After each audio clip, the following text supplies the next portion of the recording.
Tonight on the Black Channel, we're going to be discussing the DEI movement, the white DEI movement here in regard to air traffic safety, because I've been monitoring this now since Donald Trump was reelected in 2024.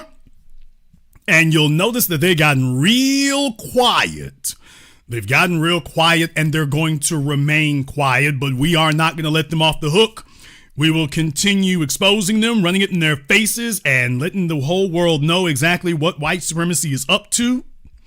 And when they say DEI, that is only being used by white supremacists and white supremacist apologists. But first, before we go forward here, I want to go a little bit backwards, because this really all starts with white supremacist commentator Tucker the Sucker Carlson. It really starts with him. You see, many of you will remember that there was an incident here a few years ago with Alaska Airlines, and there was a plane that the door came off of right after they left. Right after the plane took off, a 737, right after it took off, the damn door came off. The door came off. International headlines and the whole 9 yards. Now, a sensible person, a person who does not have a white supremacist and racial agenda, is going to try to get all the facts and at least find out what in the hell occurred. At least that's what you would do if you were an honest individual, but these are not honest individuals. These are white supremacists. And so, in their desperation to just seize on anything, they jumped up and just said, we're going to just grab anything and everything, and we are going to lie first, we're going to lie long, we're going to lie big, and we are going to hope and pray that nobody ever actually takes a look into what we're saying here and see whether or not we're telling the truth about anything. That's exactly the game they've been playing. Well, I want to take a moment here tonight to go over that. I want to take a moment here tonight to go ahead and review that with you here, because you see, these other folks are not doing that, and that's all very interesting. Now, let me explain a few things to you here first. For those of you who are not aware, Boeing split off the building of the fuselages. They spun it off into a different company called Spirit Aerosystems. Boeing has had a number of different problems ever since they did the merger with McDonnell Douglas. Everybody at the company, particularly the engineers, they said we used to be an engineering-driven company, but once they merged with McDonnell Douglas, they shifted from focusing on engineering to focusing on accounting. And how do we make as much money as possible here at the expense of engineering? And that was what occurred. Now, that's what the people who worked there, the whistleblowers who turned up dead, they were all saying the same thing, that the culture of Boeing had radically changed after the McDonnell-Douglas merger, and that the company was no longer focusing on engineering and was instead focusing on profits and squeezing out money at the expense of the engineering. So one of the things that they did in pursuit of that was they spun off the building of the fuselage. That's the long section of the airplane that holds passengers. They spun that off, and I'll show you on your screens here. They had spun that off into a different division called Spirit Aerosystems, not to be confused with Spirit Airlines. This is not Spirit Airlines. Boeing spun off their fuselage building into a separate company called Spirit Aerosystems. Spirit Aerosystem builds the fuselages, as you all can see on your screen. And as you can see, the doors are what go on the fuselage. Now, Tucker Carlson seized on this at the time because, of course, dealing with, you want to talk about micro penises, dealing with their erectile dysfunction and other masculine deficiencies, they wanted to go ahead and start making this an issue of veiled white supremacy and not so veiled white supremacy to say the problem is that Boeing is pushing DEI and they've got DEI agendas, DEI programs, and the problem is DEI, and without ever showing a single unqualified person. They never showed a single unqualified person, but were squeeching DEI as if somehow somebody was unqualified, without ever identifying a single unqualified non-white person. Never showed a single one, just kept saying the problem is DEI, DEI, without showing that there was a problem. You notice they've gotten real quiet. Tucker has never come back to this in all these years. You figure he would have returned to it to show that he was right, and yet years later that has never occurred. So I decided since he won't do it, I'll go ahead and help him out here. Hey folks, why don't we take a look at Spirit Aerosystems. You know, the folks who did the door and the defective door plugs, and it might not have been defective, it may have been something else. We'll come to that in a moment. Why don't we go ahead and take a look at them? Well, okay, here are the executive officers. Patrick Shanahan, Dr. Sean Black, Greg Brown, Irene Estevez, Terry George, and she's the chief financial officer, Terry George, Stacey Hall, Kailash Krishnaswamy, Scott McLarder, Kami Power, Keith Schrader, Justin Wiener, Brian Woods. So, yeah. I'm going down the list here. I'm going down the list here. Well, the folks who are actually in charge of those kind of things, I mean, what are they doing? Here's Cammie. I guess are they going to try to blame everything on her? I don't think that's going to work. I don't think that's going to work at all. Because when I take a look up the corporate ladder here, I mean, are you going to try to blame everything on 737 programs? Are you going to try that one? Okay, you're going to go for that one? Put in their position in August of 2003.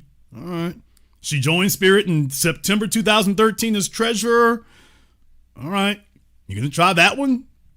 Okay, well, white ladies, you're going to take it on the chin. I guess they're going to try to blame it all on the white women and take it. They're going to take it on the chin, I guess. However, here's Mr. George. Mr. George is the senior vice president, because they build him in Wichita, Kansas. The senior vice president of I forget if that's Kansas or Oklahoma. I forget which one. But in any case, because I want to say it was Kansas, they said. But in any case, Wichita and Tulsa operations, fabrication, operations engineering, tooling, and facilities. Well, I'll be damned. Senior Vice President of Operations, Fabrication, Operations Engineering, Tooling, and Facilities. What was the issue? The issue was the doors coming off. That the plugs on the doors either were not in or they had been taken out during time when they were putting insulation and things through it. They would put the plugs in and take the plugs out and put through insulation and supposed to put them back in. And we got defective parts going on. And I'm like, You know, this guy right here is the vice president in charge of fabrication, engineering, operations engineering, tooling, and facilities. Let me read more. Okay, Terry George serves as Senior Vice President of Wichita and Tulsa Operations, Fabrication, Operations Engineering, Tooling, and Facilities for Spirit Aerosystems. Okay. They got this thing here going backwards, by the way. Previously, George served as Senior Vice President of the 737 program and then Senior Vice President, Boeing 737 program and operations and advanced manufacturing strategy.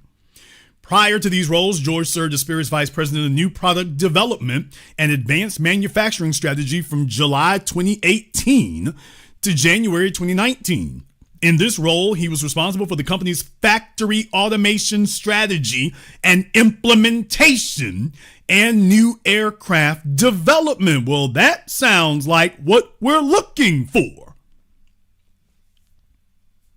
Well, this sounds like the defect that we were looking for. Manufacturing, tooling, operate. This sounds like, this sounds like he's in charge of that. Tucker never investigated any further to ask about Mr. George, who's still in his role, by the way, and no follow-up from Tucker, the sucker, white supremacist mother, Fox News, or any of the Newsmax, none of the rest, and none of them have followed up on Mr. George. They never even asked about him, never investigated nothing. They just claimed there's DEI. And I'm like, I think I see DE White. How is it that I found this in literally 5 seconds and Tucker didn't find it in 5 years? Okay. Additional roles include Vice President and General Manager of Airbus Programs, Kinston, North Carolina, from July 2016 to 2018. Several positions on the 787 program, including Vice President of 787 Program Management, Senior Director, and Director of 787 Operations. Product Line Manager for the 787 Composites Fabrication. And lastly, part of the Life Cycle Product Team for the 787 program from June 2003 to April 2005. George began his career at the Boeing Company in July 1983 in industrial engineering and was named manager of the 737 program in 1991. In 1995, he was named product line manager of automated fastening for the 787 program. George earned his bachelor's and master's degree in business administration. Okay, so not engineering. He's got an MBA. I've told you all about who it is who gets the MBAs. That the MBA is simply an honorary degree that justifies the corporation giving preferential treatment to white candidates. I've tried to tell all of my black college students and would-be college grads about that MBA thing, that no, that's an honorary thing that corporations use. That's their shield to say, oh, well, we're going to leapfrog the normal procedure of hiring and promotion to give it to this person. Well, they have an MBA. Okay, but how long have they worked in the field? Don't matter. He's got an MBA. We're promoting him over all the rest of you. So this is what an MBA is for and how it's used today. MBAs today are used to choose white males and leapfrog them over everybody else. And yet, amazingly, Tucker, the bastard sucker, white supremacist, and the rest of them have never investigated the MBAs and who are on the boards of directors of these companies to determine if they are qualified to be there or if they got preferential treatment based on being white. Isn't it amazing? They're not what he's so concerned about folks not being promoted and shouldn't be. And I'm like, yeah, can we start with George here? How much looking did you do? Didn't do any. Okay.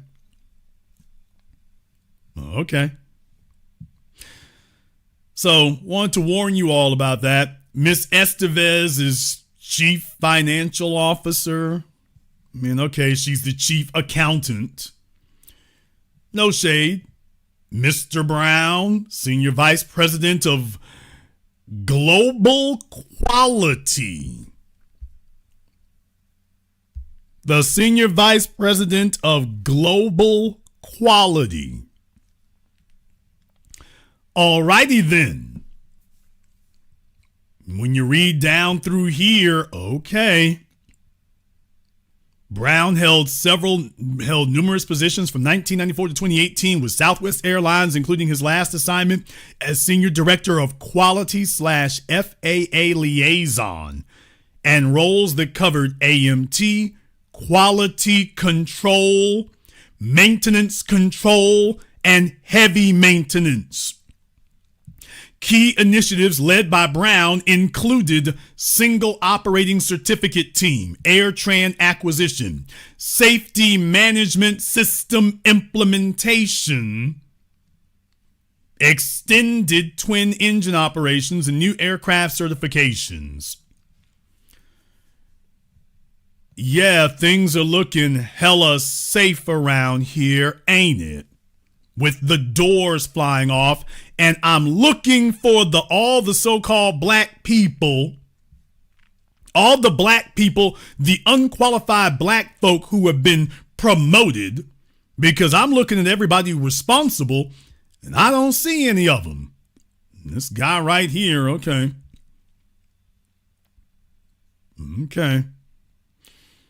Dr. Sean Black, no relation. And Patrick Shanahan. With a last name like that, how can you not trust him? Oh, look, folks, another MBA. Boy, another MBA, y'all. Ain't this amazing? Isn't this amazing? A company with all these problems, and yet what did I tell you? All these MBAs. Now, I have always told you that this is how you implement DEI white. Tell them, go get your MBA, and that will be our cover to give you preferential treatment, because no one can explain why you with your MBA are better than anybody else. We'll just tell them, trust me, bro. He was better than the rest of you. Trust me, bro. Although, yeah. Another MBA student. Yeah. Just a coincidence, right? And Tucker never checked into any of them. Never checked to see, by the way, were they qualified to be there? Never did it. And he's not doing it today either. Now, he got out there and merrily, happily slandered black people and black women in specific. He was very merrily slandering them. And yet I'm going over the paperwork and checking the documentation and saying, wait a minute, how the hell did you miss all this if you looked into anything? If he was worried about who's getting promoted and who's could cause these kind of things to happen, why didn't he go and look at the leadership? He didn't look at them or say a word. He just claims that there's some mystical, unseen black folk out there who are basically, I guess, chugging 40 ounces and using the screwdrivers as an afro pick and claiming that that's the responsibility. That is what was responsible for doors coming off the airplanes. That's literally what he did. I'm doing this to put this in proper perspective. Now, I could go a little bit further with this. I will show you all just a little bit here. There were some articles that were put out here, and in 2025, as a matter of fact. And what it's showing here is that, yeah, when they investigated these things, the NTSB investigation over the past 17 months, and this is back in June of 2025, been almost a year, found that 4 bolts securing what is known as the door plug panel were removed and never replaced during a repair as the Boeing 737 MAX 9 aircraft was being assembled. And remember, can't find the paperwork about who it was who was working on it at that time. Boeing and Spirit Aerosystems, the company that made and installed the door plug, are redesigning them with another backup system to keep the panels in place, even if the bolts are missing. But that improvement isn't likely to be certified by the FAA until 2026. Cross your fingers at the soonest. Both Boeing and the FAA have improved training and processes since the incident, according to the NTSB, but board officials said the company and agency need to better identify manufacturing risks to make sure such flaws never sneak through again. The NTSB recommended that Boeing continue improving its training and safety standards and make sure everyone knows what actions must be documented. Yeah, because the paperwork about what happened with the door plug and who was supposed to be putting it in, because this was the document when those things come in and get taken off and get put back on again. And amazingly, it isn't there. Amazingly, it wasn't there. The board also urged the FAA to step up and make sure its audits and inspections address key areas based on past problems and systemic issues. Oh, tell me more. The agency was also encouraged Tuesday to assess Boeing's safety culture and reconsider its long-standing policy not to require children under 2 to travel in their own seats with proper restraints. I mean, think about that for a few moments. How much more can we squeeze out here? Safety culture. What safety culture? What safety culture?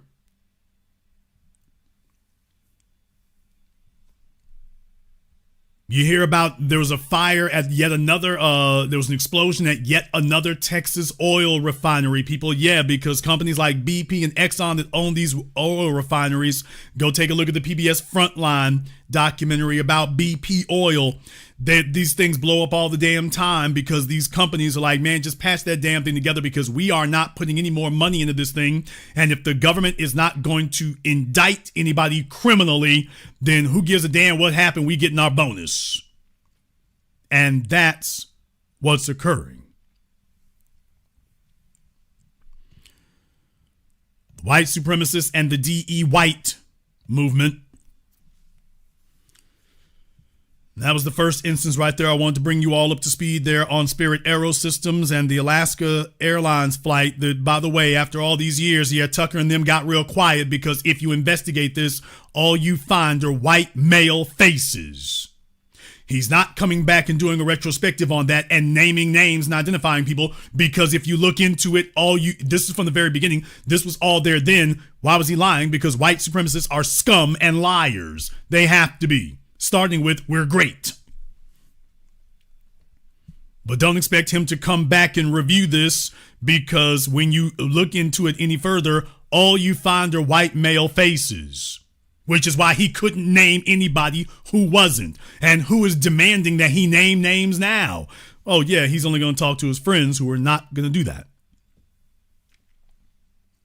Yeah, Tucker Carlson, who didn't know his father was in the CIA. Yeah, just Tucker Carlson, who knew his dad worked in the government, but didn't know his dad was CIA.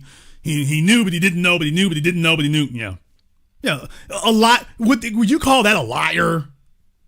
You call that a fraud and a liar? Stop. You call that evidence. You people, you call that evidence. All right, let's go ahead and move the clock a little bit forward here because remember, Trump gets reelected, and right after he gets reelected, I'll be damned, a Black Hawk helicopter slams into a jet outside Reagan International Airport. And Tucker Carlson and friends, of course, all the white supremacists and whatnot jump up and immediately start saying, see, DEI is no proof of anything. Donald Trump is the first out the window. DEI, is it? DEI. Well, who's the pilot? It's DEI. Just trust me. I told you all from the beginning, that's garbage. Well, folks, in case you didn't know, the report came out from the NTSB. The report came out, and what I want to do now is I want to actually go to a YouTube channel, Captain Steve. Captain Steve, Steeeve. Very good pilot, very competent in my opinion. He explains things very, very well. And he was talking about what happened when the NTSB did their report. And remember, all the white supremacists and the MAGA morons and the turning point punks out there were sitting up here talking about why it was the fault of DEI. Is DEI and DEI, no proof whatsoever. Just trust us, DEI. Trust me, bro, DEI. If only you let white men run everything. If only you would give white men preferential treatment, everything would be fine. Well, Folks, the reports come out, and yeah, there's a reason they done got real quiet over there. And even after the NTSB has released their reports on the Alaska Airlines flight, and now in this collision incident, they've released their reports. Did you notice that none of those people have said a word since then? Did you notice that? I'm noticing a pattern here. I'm noticing. Hey, white supremacists, I'm noticing. I'm noticing you all got real quiet. What was it that, shouldn't this report have reinforced everything you said? Shouldn't you be running around talking about the NTSB investigation? DEI is the problem. Why are you not saying anything? Wouldn't this bolster your case and make it airtight? I wonder what Captain Steve is going to tell us all. The chair of the National Transportation Safety Board says that deadly mid-air collision of an Army helicopter and an American Airlines plane was 100% preventable. Those are the findings released in a final report from the NTSB. The report shows the FAA failed to act on several of the board's previous safety recommendations. Well, the DCA crash from a year ago, final report has just dropped 419 pages, and we have unfettered access to simulation videos from three angles, from the cockpit of the airliner, from the helicopter, and also from the control tower. I'm going to run all three for you simultaneously. We're going to stop a couple times and make comment. It's absolutely stunning, the view. I have never seen access like this to. I like it too, because they're going to show you basically a computer simulation showing what it looked like inside the cockpit of the Black Hawk helicopter and of the jet that was coming in. So you don't have to guess about what they were seeing. You're going to actually be able to see it the way that they saw it and the factors that contributed to the collision. So that's what he's telling you. An accident investigation before.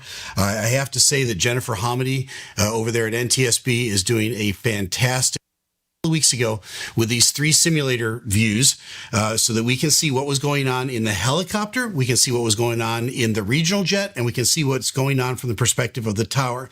Now, for the tower, it's not all that visual, so what we've given you is an overview of the two aircraft converging as they're coming towards each other, and they get closer and closer and closer. At the bottom of the two top screens, you're going to see a cockpit voice conversation, a transcript of what was being said between the pilots on both aircraft and what was being said from the tower to those aircraft and what each one could hear, or more importantly, couldn't hear. Because it's important for us to remember that on some of the times, some of the communications, the helicopter was on a different frequency than the airliner. So the airliner didn't hear at all about the helicopter. The helicopter got called out several times about the airliner, but the communication back and forth, the awareness was not there. The situational awareness never developed because they talk on two different frequencies. The overwhelming impact of the situation on the tower controller and what happens at the very end. So let's watch all three of these. I'm going to start rolling them now, and I'll make comment as we go. Okay, so you all can see what you're going to be seeing here in a moment. He's letting you know, by the way, the radios were talking either over each other or the Black Hawk was on a different frequency because they kind of switched around. But what he's letting you know is that, yeah, by the way, there were things that weren't even heard. And yet they're telling you DEI. And when you look in the details, like, okay, where was the DEI exactly? Doesn't matter, bro. Jet 789 star 320-15, gust 25, traffic 2 out, no delay, runway 1. Okay, now up here in the upper left corner, this is the view from the Black Hawk helicopter. The green part in the middle is the night vision. The reason why the simulation has it like this is so that you can understand when you take a look at the sides of the night vision, you notice they're really kind of grayed out. The night vision really brings up the light, but it's only in the middle. So looking out the sides of the windows, which is what these gray parts over here showing you, if they're looking out the windows, you can see a radical difference in the detail that they're getting there. And I know it might be kind of small to y'all, but it's actually online. And then over here on the right is the view from the jet plane, the passenger plane that they collided with. So just understand that's what you're looking at. The one with the green circle, that's showing the night vision field of view. Because remember, the pilots were in the Black Hawk were wearing night vision. And it's showing you that was their field of view, is this circle here in the middle. He's going to make it bigger here in a little bit, I think, so you can get a little bit more detail when it's time to see what they really could, how much they could really see. And it's like, yeah, tell us what it is. And wait till he gets to the part about the altimeter. Because all the white supremacist MAGA scumbags, notice they're not saying anything about the altimeter. That lets you know how high or how low you are. They didn't say a word about that, and they're not reminding you of this incident anymore because, yeah, now what's DEI got to do with that again? Clear takeoff. Clear takeoff, runway 1, no delays, yes, 789. So what you see up in your left-hand screen, upper left-hand, is the view from a Pat 25, the Black Hawk helicopter. The green circle in the middle is the vision through the night vision goggles. So this is the perspective of the right seat passenger. This would be most likely the instructor in the right seat on night vision goggles looking down the Potomac. So they're going to come over on the Lincoln Memorial on the right, and then there's going to be the Washington Monument on the left. You're going to see the entire windscreen, but remember, all the pilots could see was what's in that little green circle. So when they call and they say they've got traffic, they don't have the right traffic. They see somebody through their night vision goggles, but that's not who's being called. Eventually here, there's going to be a little red circle that comes into the screen. It gets closer and closer to that green circle. That's going to be the regional jet, the American Airlines 5432. They're going to get them for a little while. They're going to go back out of the view after a while. And as you see on the right-hand screen, now that's the regional jet coming up the Potomac. They never see the helicopter, not until the very last second. And you can see them converging. So they've just cleared an aircraft for takeoff from runway 1. The first communication with the helicopter is going to take place just now. In the chat room, why practice there? Captain Steve also goes over this, but long story short, the congressmen and senators, they don't want to land in Maryland and drive into Washington because it would take 30 minutes or an hour, depending on how traffic is doing. They don't want to land at BWI. So they've demanded to keep Reagan Airport open for their convenience.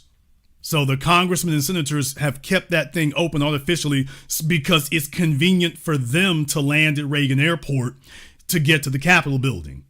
And as a result, you've got all this traffic jam-packed in there. Plus, they've got military routes through there. And after 9/11, they should have changed it. But in order to not change the routes of anything, to claim that they were not obstructing anything, they allowed the Army to keep its training routes going through the area regardless. Oh, yeah, no black people involved. These were all white men who made these decisions. There were no black folk involved in any of this. So it was really for political reasons, to be totally honest, that they did that. The military wanted to keep the routes, and they just left it there. So this wasn't DEI, this was DE White, as it always has been. Well, by the way, Tucker will not remind you of this either. Does that not qualify as unqualified? Okay. Flight 1, Roger, change for good night. 25 Memorial. Pat 25, Roger. Pat 25 just checked in and they said at Memorial. That means that they're at the probably the Lincoln Memorial.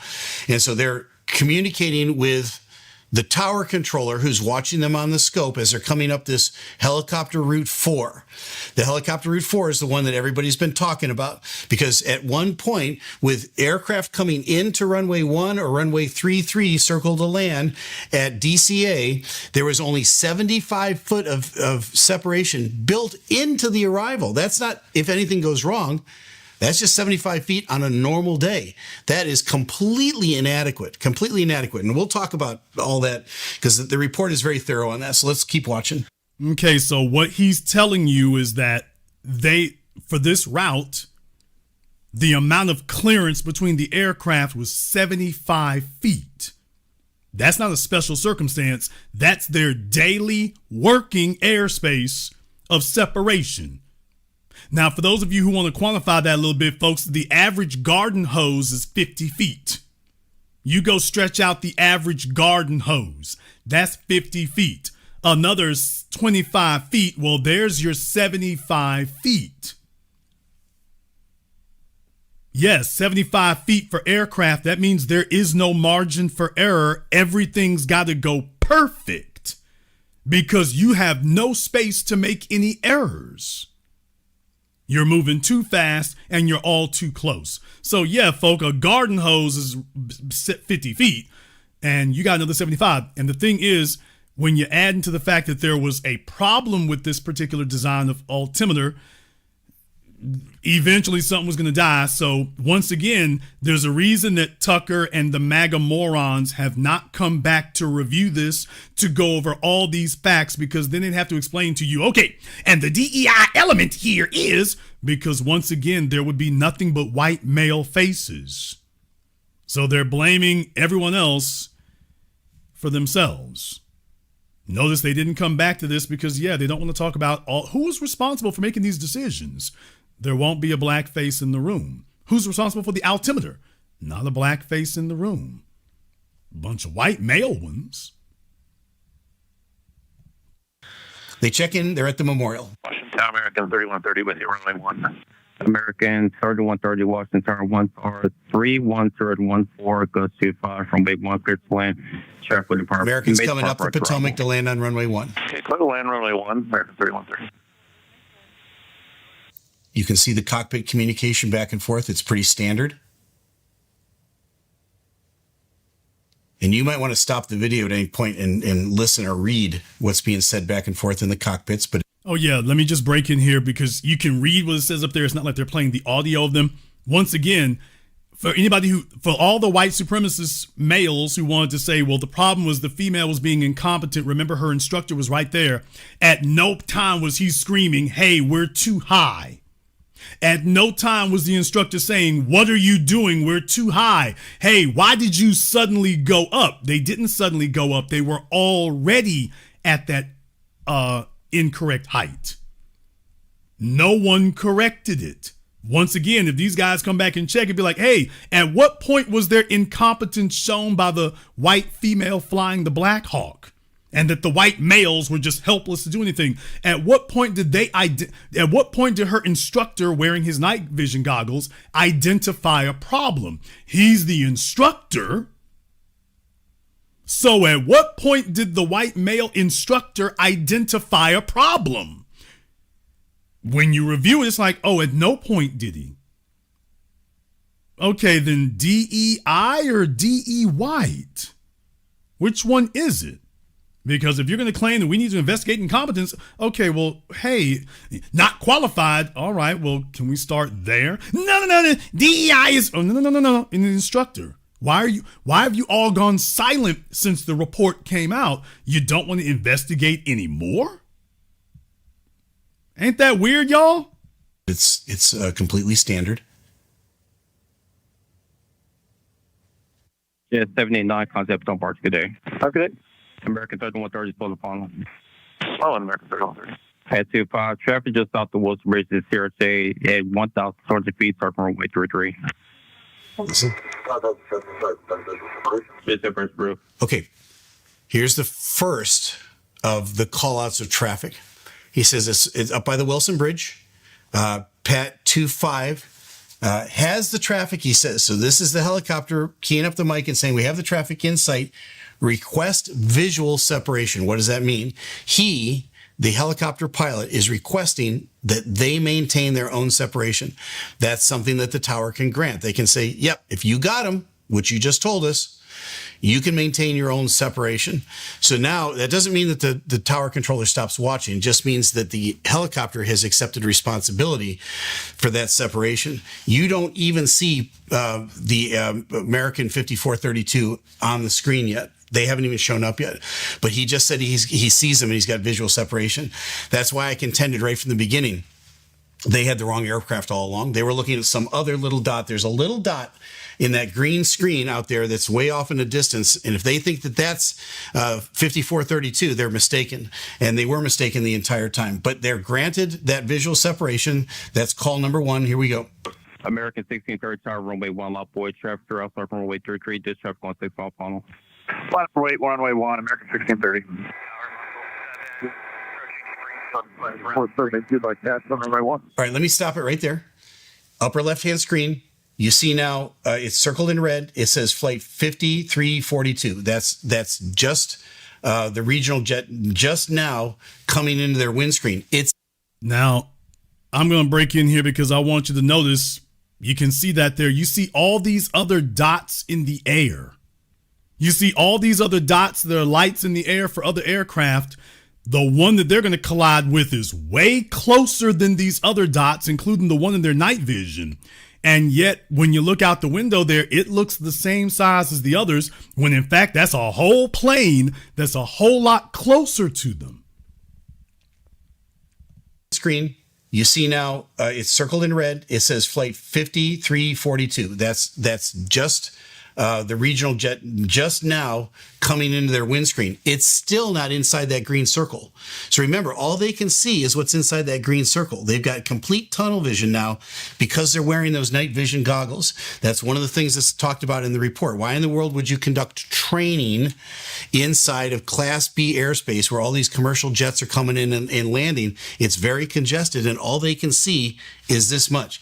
So they're just now coming. Because they want to teach the military how to do operations in urban areas and in urban environments, Captain Steve. They're having this training in a city environment because they want to train military personnel on how to carry out operations not in the wilderness, not in mountains, not in a rural area, how to conduct full-scale military operations in a city, in an urban environment, in a densely populated urban environment. Remember how they got bin Laden, y'all? They didn't catch bin Laden in the mountains. They caught him in the middle of town. And they are doing maneuvers to train military people how to operate their equipment and how to maneuver their equipment in a city urban environment. In the middle of planes, trains, and automobiles, can you drop in the middle of the night and go carry out operations and then leave? Or maybe not leave, maybe carry out operations and take over. So that's the reason, Captain Steve. Coming into the screen. Mark 7, stand by. Some joking in the helicopter. Whiskey 5307. Keep rolling out to November, ground 47. Good day. November. All right. In the cockpit, the instructor says he's got them stacked up tonight, talking about the tower controller and saying, yeah, there's a lot of aircraft coming in. Now, you'd think at this point, the other pilot, the student pilot, says, yeah, busy. So that doesn't mean she's busy. It means that they're busy. They're at tower.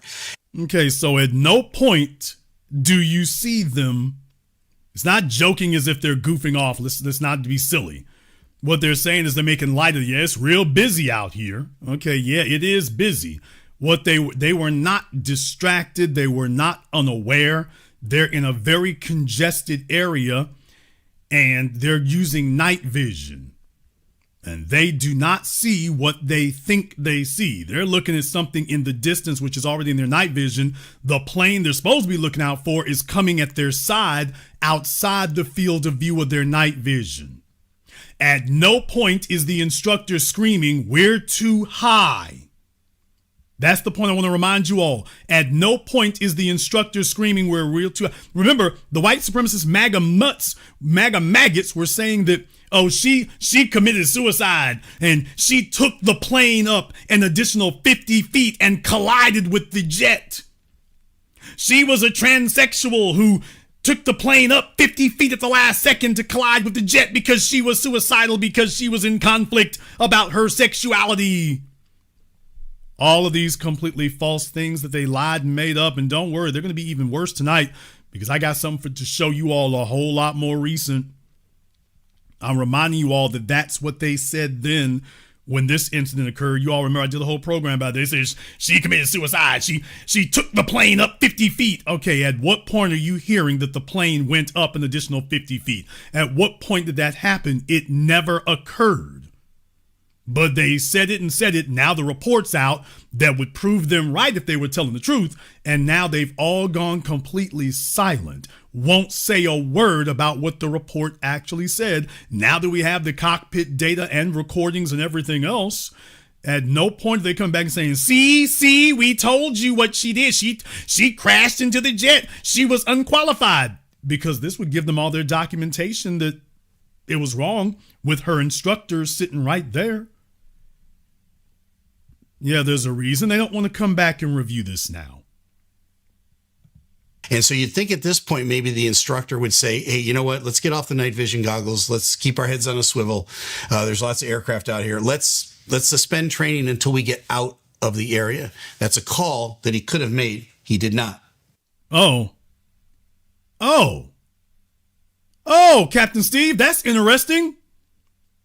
Oh, so the instructor could have said, yeah, you know what? It's getting really congested here. Ma'am, take off the night vision goggles. We're not, it's too congested through here right now. It's looking too funny style. Okay, we'll suspend training till we get out of this zone because it's too congested out here.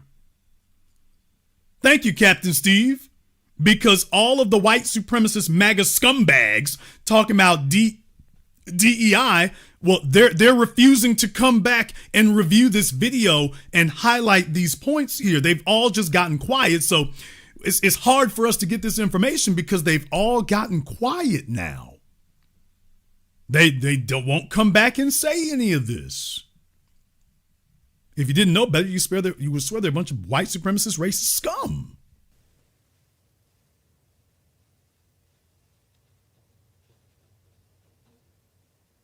The other little thing that Pat 25 doesn't know is that they're about 100 feet off altitude because of their erroneous altimeter settings. So they're 100 feet higher than they think they are. They think they're going to pass under all this traffic, and they're not. Now, what part of that is DEI? The altimeter that tells them their altitude, how high they are. He's like, this thing is 100 feet. They have 75 feet of clearance, but an altimeter that's 100 feet in error. An altimeter that is in error by 100 feet, and you only got 75 feet of space to work with gear that even if you weren't using your night vision goggles, your altimeter is telling you that you're 100 feet lower than you actually are. Explain to me why this low-life dirtbag white supremacist scum-sucking trash Tucker Carlson and the rest of them are not coming back in sackcloth and ashes and apologizing for being the worthless toilet scum that they are. Why are they not coming back and doing the decent thing and saying, you know what, we're just fragile racists and we want to preserve our preferential treatment because we don't really have anything to offer? And coming back and admitting that they lied about all of these things, where the hell are they? Where decent people would be to simply read, all they have to do is read the report to us. Just read it to us and tell us, here's the DEI right here. And the altimeter? DEI? Altimeter? White supremacists are not humans. They are subhuman trash and scum. That is what they are. They're subhuman animals. You cannot retrain them. You can't put them through training or retraining. They are the enemy walking amongst civilized man. American 16, 31 star 32014, gust to 5, traffic 2 mile up base from rate 33, no delay, runway 1 clear for immediate takeoff. So you can see on the parallel screens now, some of the transmission from the tower transmits to the regional jet. Some of it transmits to the helicopter, but not all of it all the time. They get little bits here and there. Keep going. Number 1, cleared for takeoff, American 1630. Multiple 7 request. Okay, Muscle 7 is a helicopter that just requested takeoff clearance. The other aircraft coming into DCA, they don't hear that transmission at all. That's a completely separate frequency. So the helicopters are talking on one frequency. The aircraft are talking on a separate frequency, and the tower sometimes talks on one or both at the same time. Most of you say Romford is zone 6. Both 7 approved. All right. Both are getting closer to each other.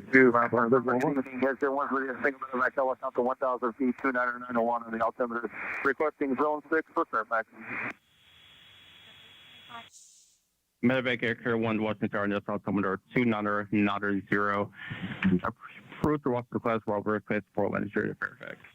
29090 Fairfax 1 copy. Okay, so at this point, the tower controller is pretty busy. They have combined two positions in the tower, the helicopter controller and the regular traffic controller, the commercial traffic into DCA. That's something that they can do. The question is, should have they done it? Well, clearly they shouldn't have that night because of what happened, but that increases dramatically the workload on the controller. So that it might be something that is legal to do, but again, is it advisable? No. So in this case, the traffic now is getting compressed. There's 2 or 3 airliners he's working with. There's now at least 2 helicopters he's working with. And Pat 25 and American 5342 are getting closer to each other all of the time. He sees that developing on his scope. He's going to say something here in a second. So you have an airspace that is artificially congested because the politicians legislated that for their own personal convenience.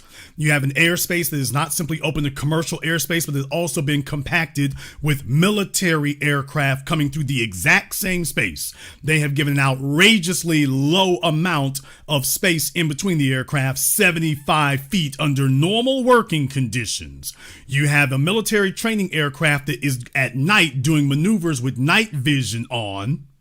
While they're training somebody with night vision on, you have air traffic controllers that are being required to do 2 or 3 times the amount of work management that they're supposed to be doing because, once again, the government's not doing its job. They're more concerned with their trips to Epstein Island than they are with the needs of the general public.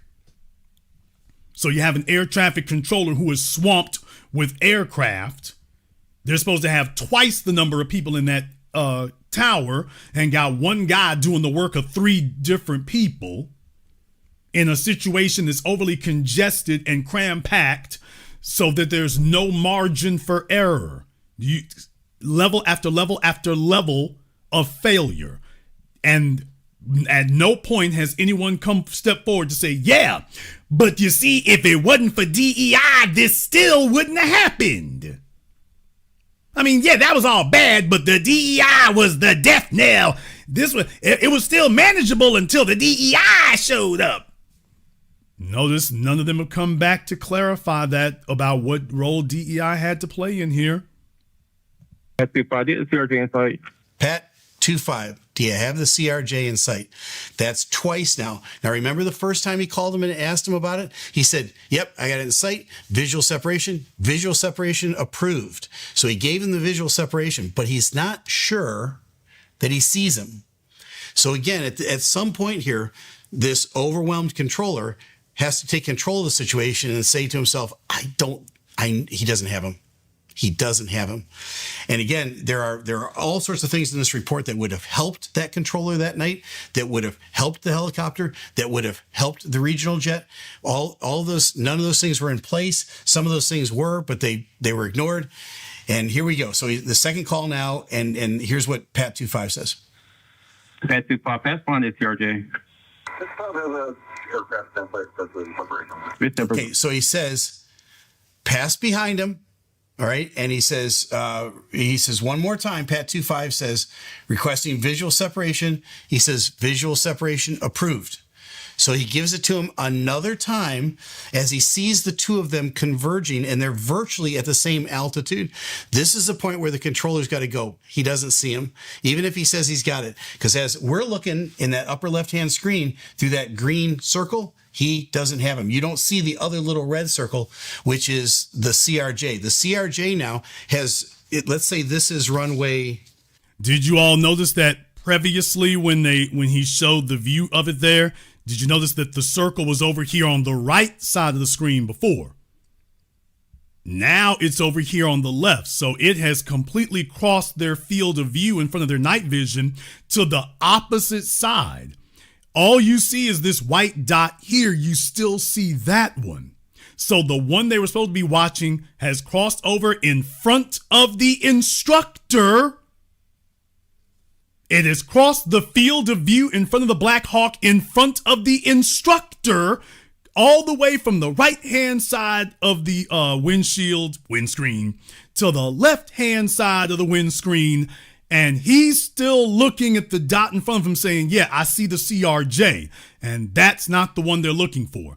Now, this is kind of small on you all's screen, but then again, you can go look up the whole video there from NTSB because they have it. I might get the link for it here during the break so y'all can see it.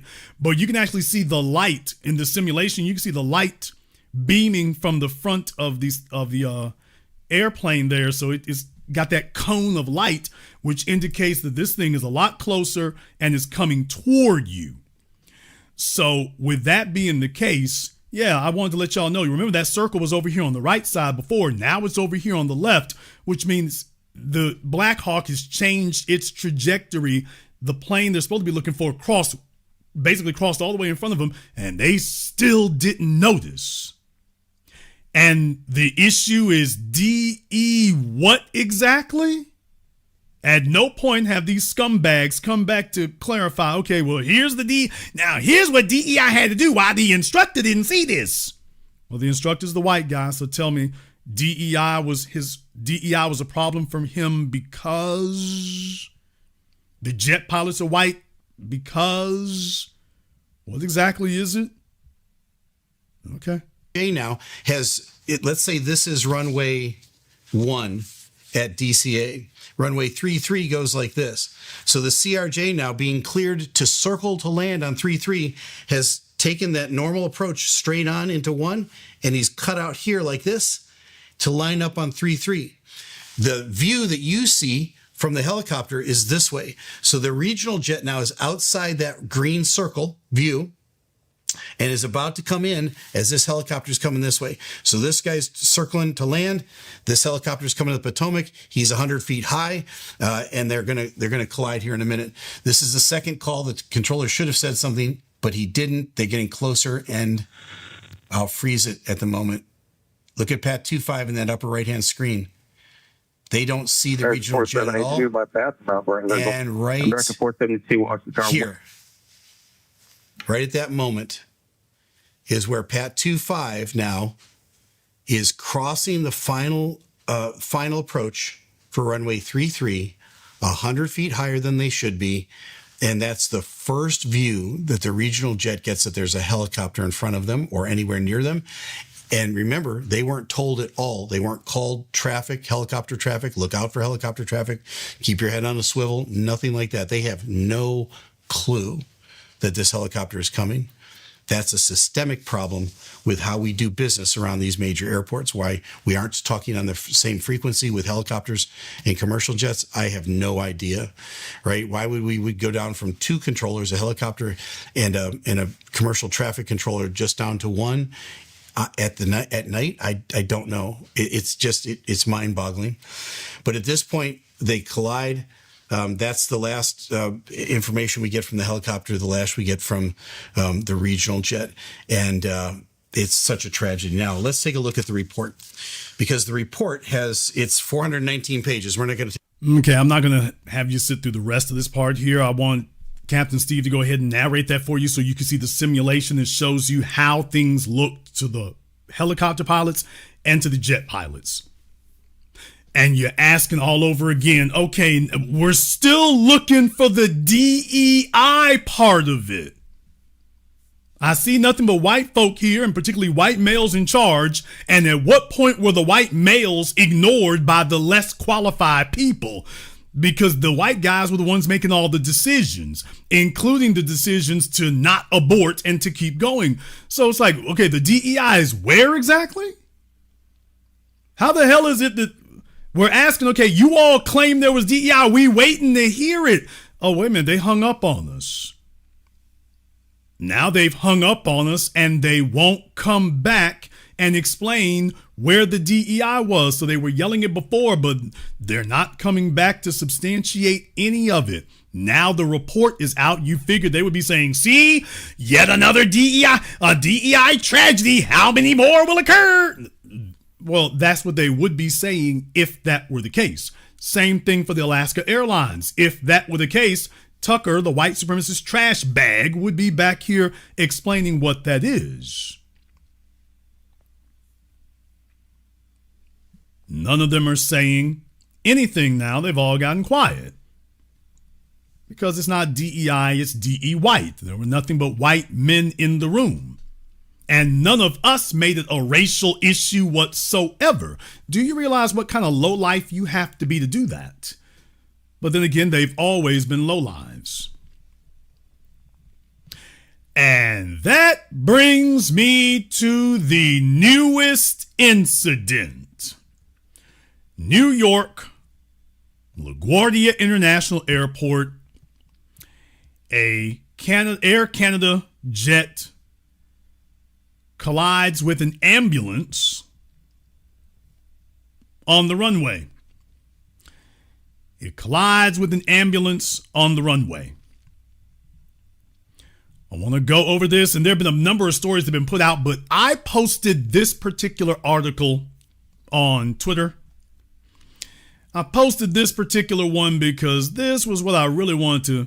I wanted to take an opportunity. I was just posting one. Remember, they don't really update the headlines and stuff. The metadata doesn't really change, so they'll be updating the story on the same web page, and then it doesn't change. But no, it didn't happen in daylight. Actually, it happened, I think, at nighttime there. So it wasn't broad daylight that happened. This is you're just seeing the pictures later. All right, but by the way, Donald Trump has gotten in office, and I mean, I'll be damned. It's just stuff is crashing up all over the place. So you get what you pay for. All right, from the Associated Press, seconds before LaGuardia crash, the air traffic controller, cleared the fire truck to cross the runway, according to the NTSB. See, I'm reminding people about all the white supremacists and their DEI baiting and their white supremacist race baiting. Okay, seconds before the plane collided, the controller cleared the fire truck to cross the runway, according to the NTSB. Let's read. Dateline, New York, one of only 2 air traffic controllers on duty at LaGuardia Airport cleared a fire truck to cross a runway just 12 seconds before an Air Canada flight touched down. The Air Canada flight was coming in for a landing. And the Air Canada flight apparently did not see the fire truck on the runway. Now remember, Charlie Kirk and the Turning Point Nazis and Tucker the white supremacist, well, they would be blaming all of this on the airline pilot if the pilot was black. If the pilot was black, they would be saying, well, there's the DEI, but this could have been avoided. An experienced pilot would know. They would have seen the ambulance. So they were given permission to cross the runway just 12 seconds before an Air Canada flight touched down, leaving little time to avoid the collision that killed both of the pilots. Federal investigators said Tuesday. So the pilots of the Air Canada plane, they were the ones who died. The drivers of the ambulance are still alive, but the pilots on the airplane were killed. The NTSB is working to determine which of the airport's many layers of safety precautions failed and allowed the fire truck onto the runway Sunday night, which is why I brought up, by the way, it's a DEI situation. It's a DEI situation, is what we've been told here. By the way, folks, avoid class clownism. You might find yourself banned. We're serious tonight. So if you want to be the class clown, this is not the channel for you.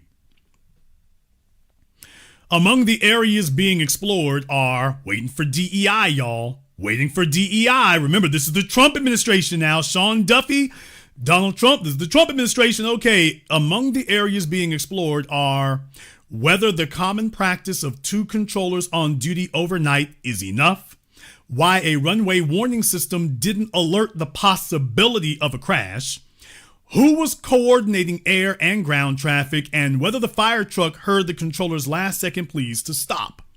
So once again, by the way, what about the pilots? Because they're coming in for a landing. By the way, if the pilots had been black, Tucker Carlson and Charlie Kirk's people would be telling you that the issue was the pilots. Just remember that. Like with Trayvon Martin. Well, you're walking home from the store, but we say that you look suspicious. Remember? Yeah, you're a kid walking home from the store with Skittles and iced tea, but we say you're suspicious, so don't let them play this mind game with you as if they're being objective and honest. They are not. They're simply asking, okay, were there any black people involved that we can blame? If there are, blame them. If there aren't, claim there were black people involved until the truth comes out and then run away and don't say anything else. Run a public relations false flag operation on everything. Just claim black folk were involved in everything. And then when you get called out about it, just be quiet. Don't say anything else. Just tell them, oh, we moved on past that. And avoid anybody who might question you about, hey, what about that false racist stuff you said before? Several passengers were injured when the Air Canada plane, which originated in Montreal and carried more than 70 people, slammed into the fire truck. Most, though, were able to escape the mangled craft, and the flight attendant, still strapped in her seat, survived after being thrown onto the tarmac. Wow. NTSB investigators have not yet interviewed the firefighters who were also injured or found whether they braked or turned to avoid the collision, Homendy said. 2 controllers were on duty at the time of the crash. Now, somebody in the chat room had asked about that and asked about, okay, how many controllers and what was going on there and folks falling asleep at the airports. Oh, don't worry. Says here the investigators want to know about the role of the air traffic controllers and what they were doing while juggling a late night emergency involving another plane, which I think is what the ambulance was there for. A strong odor reported in the cabin of an outbound United Airlines jet. Homendy warned against jumping to conclusions. Tell the white supremacists that. So, having 2 controllers on duty in the control tower is typical for a late night shift, but has long been a concern of the NTSB, she said. Both were early into their shift when the crash happened. The tower at LaGuardia had been busier than expected Sunday night because flight delays pushed the number of arrivals and departures after 10 p.m. to more than double what was scheduled, according to data from the aviation analytics firm Curium.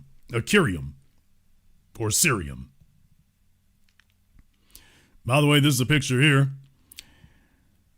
Planes were landing every few minutes, with a dozen flights arriving between 11 p.m. and when the crash occurred less than 40 minutes later. At the same time, the tower was coordinating the emergency response to the unusual odor, making flight attendants feel ill.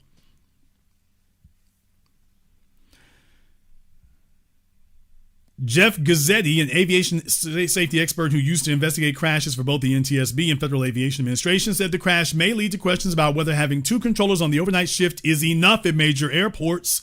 That has been the minimum since 2018, when the FAA imposed that requirement after several instances of controllers falling asleep while working solo. Damn!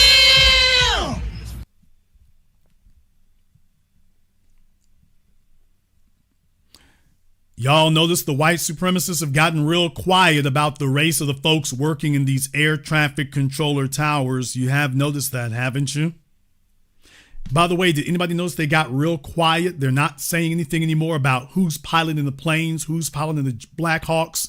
As a matter of fact, they're not even saying anything about, by the way, who's in the air traffic control towers. Notice for a hot minute, they tried to say something about that, and then they got quiet. Watch the white supremacists when they make a claim and then get quiet. What that means is that somebody actually went to go check on something and then, oh, hey, man, you better shut up about that. Hey, this ain't going to end well. Be quiet. Hey, stop that. Okay, go ahead and throw it out there, but let's move on to something else. Let's talk about the Iran war or something. Don't talk about this anymore. So, yeah, I wanted to go ahead and highlight that so that you all could see. And it is absolutely disgusting. It is absolutely disgusting and reprehensible because they are disgusting and reprehensible because it's who they are. It's all they are.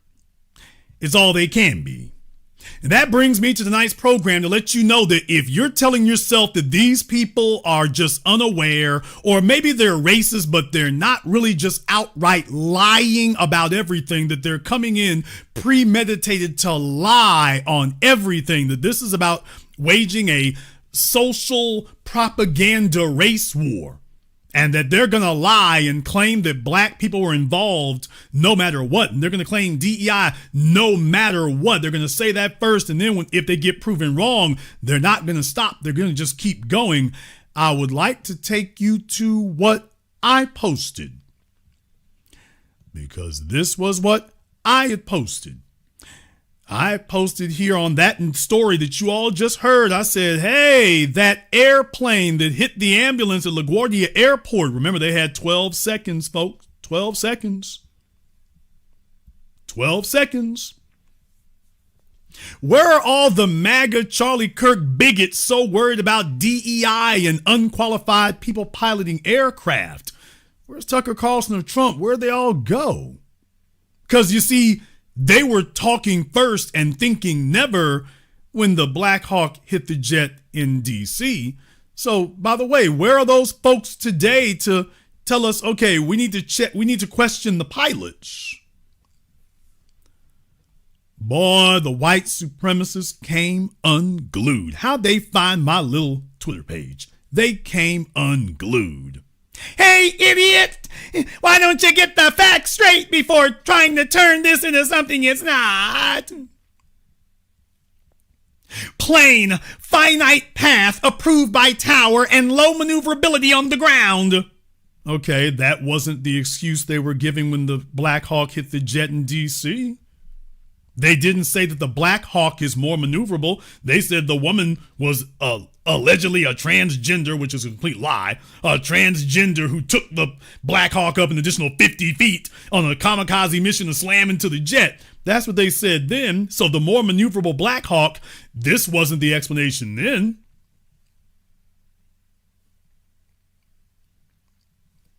Somebody did quote, got to be scared if the pilot is white. They don't judge them to the same standards due to colorism. Okay.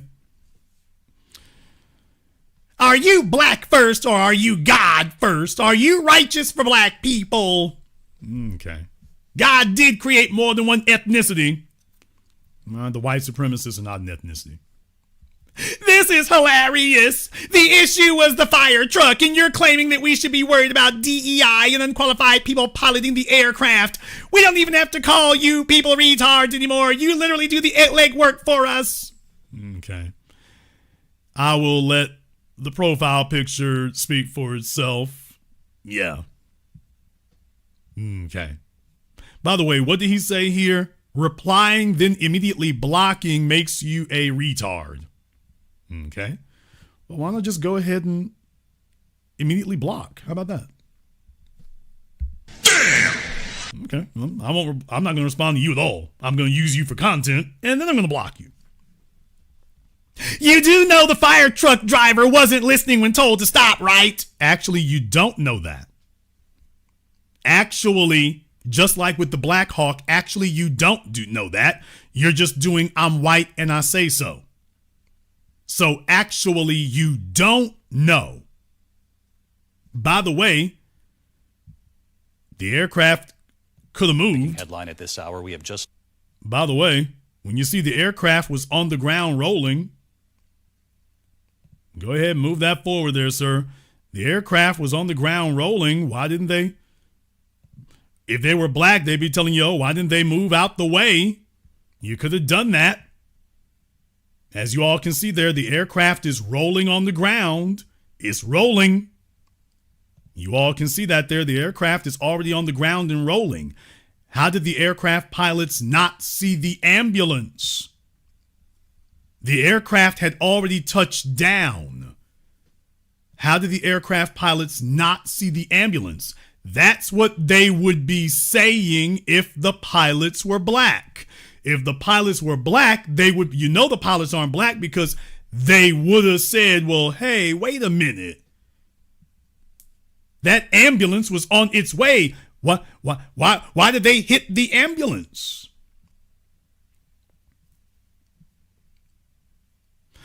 Now, just to show you, as I told you here before, who was the fire truck driver? Now, let me explain to you all, this is not the flex that you think it is.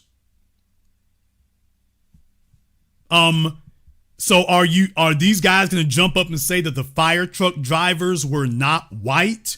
Has anybody looked at the FDNY? This is not the flex they think it is, folks. I mean, if you think you're going to hide behind, well, it was the fire truck's fault. Who was driving the fire truck? I want them to go. Notice, none of them are making any claims about that. This guy here, well, the fire truck was DEI, apparently. So just understand, this fat sack of Homer Simpson garbage here, they're jumping out the window.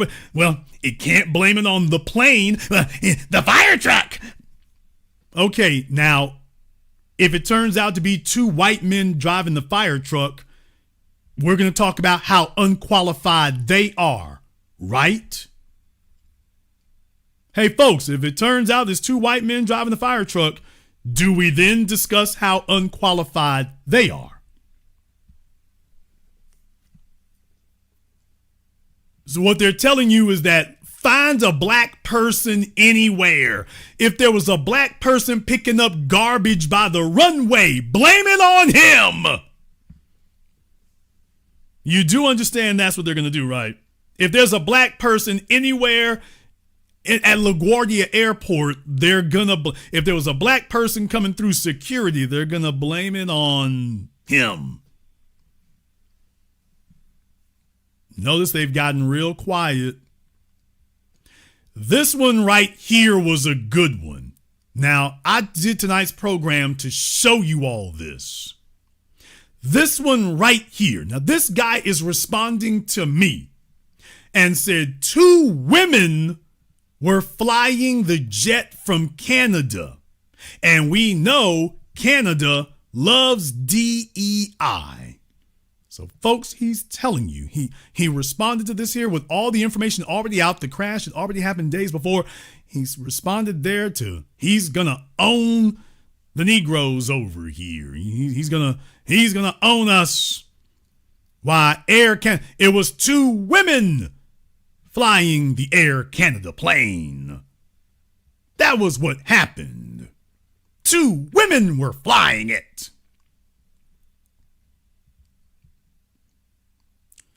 Folks,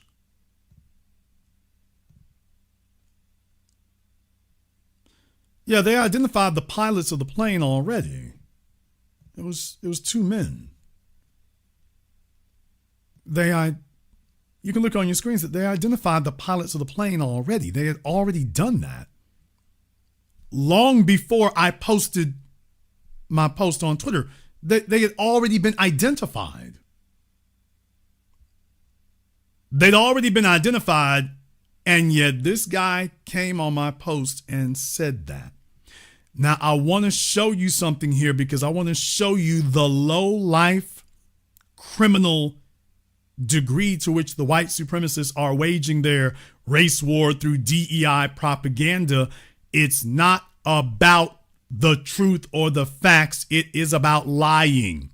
Take a look on your screens here, and you can see that after he said this, Shelley, whoever Shelley is here, thank you very much, Shelley. We appreciate that. Shelley's a little raw, but all right. And said, it was two men. Stop making things up. To which he then says their names. Antoine Forrest and Mackenzie Gunther. So is Mackenzie a trans person, or did his parents want him to grow up with a woman's name? Oh my God, bro. Oh, hell no, man. Yeah, you thought when he made up this lie that there were two women flying the jet, because if he looked into it, that wouldn't be. You thought that making up that lie was enough. You thought he was done with that. You thought that was it. Oh, no. What are you saying? It doesn't matter what the facts are. I'm white and I say so. I don't give a damn what happened. I'm white and I say so. It was two women. It was two men. They're trans.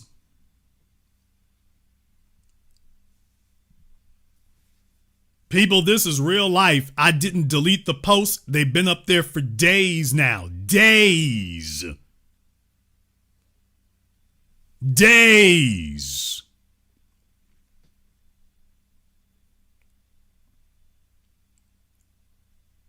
And they've left it right there days later so you all can see it is live on Twitter for everyone to see. Live on Twitter. And this is what they said, even when confronted with incontrovertible facts. Just keep repeating it's DEI. Just keep repeating it.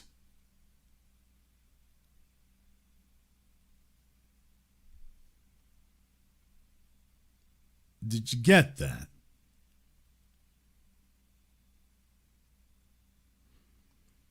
Understand that.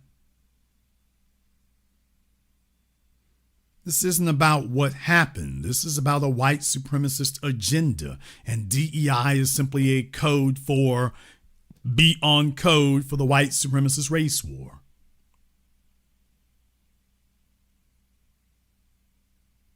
That's what they're telling you. So even I want to show you all in real time that even after you show incontrovertible evidence, you sit up here and everything's taken care of. That's exactly what happens.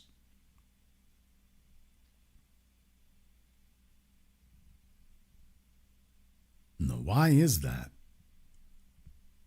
Why is that? Why is it they do those things? Do you all really think that's accidental when this kind of thing occurs? Do you really think that's accidental? Because I don't.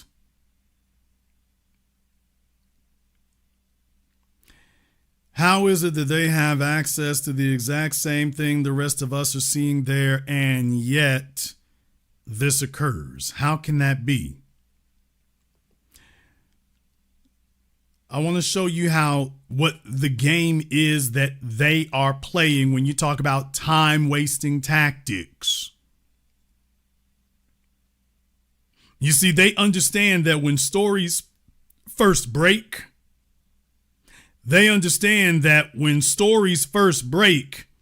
flood the zone with misinformation. Flood the zone with lies.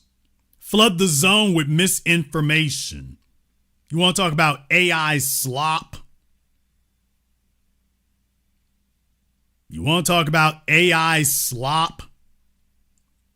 Flood the zone with misinformation. Flood the zone with lies. Make sure that that's what gets out there first, and then people move on to something else. flood the zone with lies.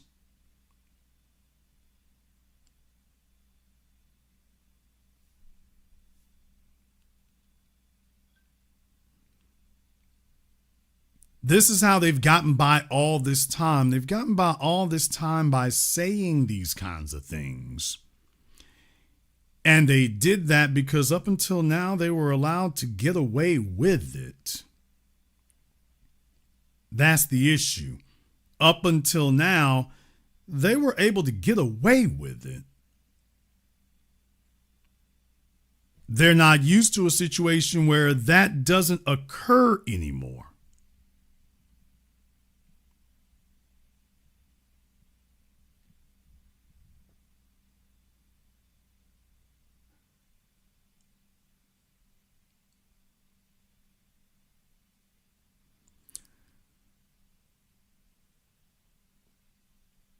I want to go a little bit further here. One more thing. I want to go a little bit further.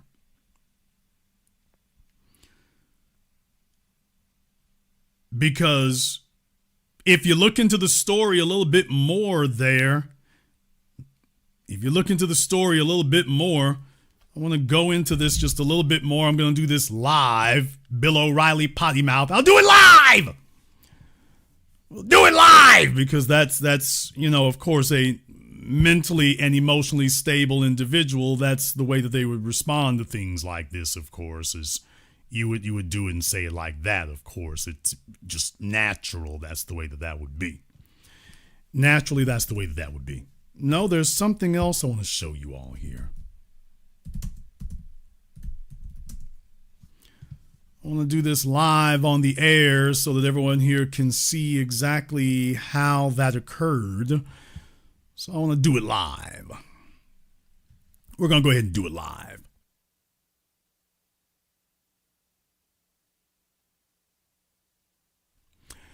Okay, just to make sure we have things taken care of here from ABC Channel 7.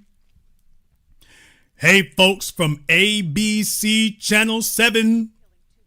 Oh, man. Just to make sure that we got that together here, ABC Channel 7. Jason, what more are you going to add to this? Just doing my job as the anchor man of the new black media. Doing my job here that, by the way, folks, if you turn your humpty eyes, feast your eyes on the screen here. What does ABC Channel 7 have to say? ABC Channel 7 has to say that, by the way, they were confirming there about who it was who was involved in the accident. They were talking about who was involved in the accident. By the way, this is Antoine Forrest, so just in case anybody was wondering who Antoine was, okay, this is Antoine. All right. Not enough for them there, so they didn't have enough for that. They were dealing with a different emergency at the time. Folks were very, very scared about that. They released a statement here. By the way, we had a little bit more. Oh, injured Port Authority officers in crash identified. Oh, this is interesting. Why don't we take a look and read this for a few moments, folks? Injured Port Authority officers in crash identified. The injured Port Authority officers involved in the crash were identified Monday as Sergeant Michael Orsilio and Officer Adrian Baez. Baez was released on Monday, and Orsillo, or Orsillo, whatever it may be, will spend the night in the hospital.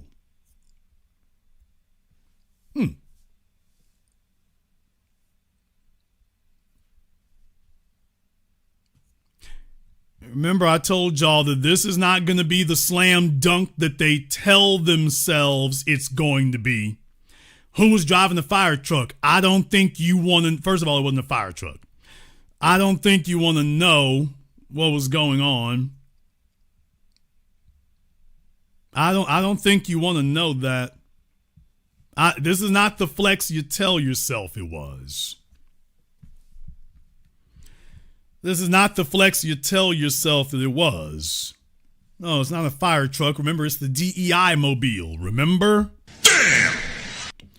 No, that's not a fire truck. That's the DEI mobile. Remember? And I'm just saying, yeah, you guys don't react. You guys just say things and then you'll never come back, and you're just hoping this gets out there first and isn't held accountable. But by the way, yeah, that's all I wanted to show y'all. By the way, you can see the aircraft rolling. If it was black folk, that'd be different. If it was black folk, that'd be different. Okay. And even when you confront them with the truth is by right here. We're white and we say so. We're white and we say so. Whatever we say it is, that's what it is. And even if you show us nothing but white faces, just like with the Black Hawk that crashed into the jet, even if you show them but white faces, well, don't worry. We're just going to say, we're still right. It's okay. We say so. Yeah, I mean, they're going to say a black mechanic didn't fix the tires. They're going to say it was a black person break dancing on the runway. There was a black person out there break dancing on the runway who was distracting the pilot. So if it wasn't for the black folk on the runway break dancing and doing the dab, then the pilots this wouldn't have happened. Just understand, that's next up. There was a black person in the walking by the tower doing a strip tease. It's just, how can you expect the pilots to operate under these circumstances? This is what it's gonna be. Right here.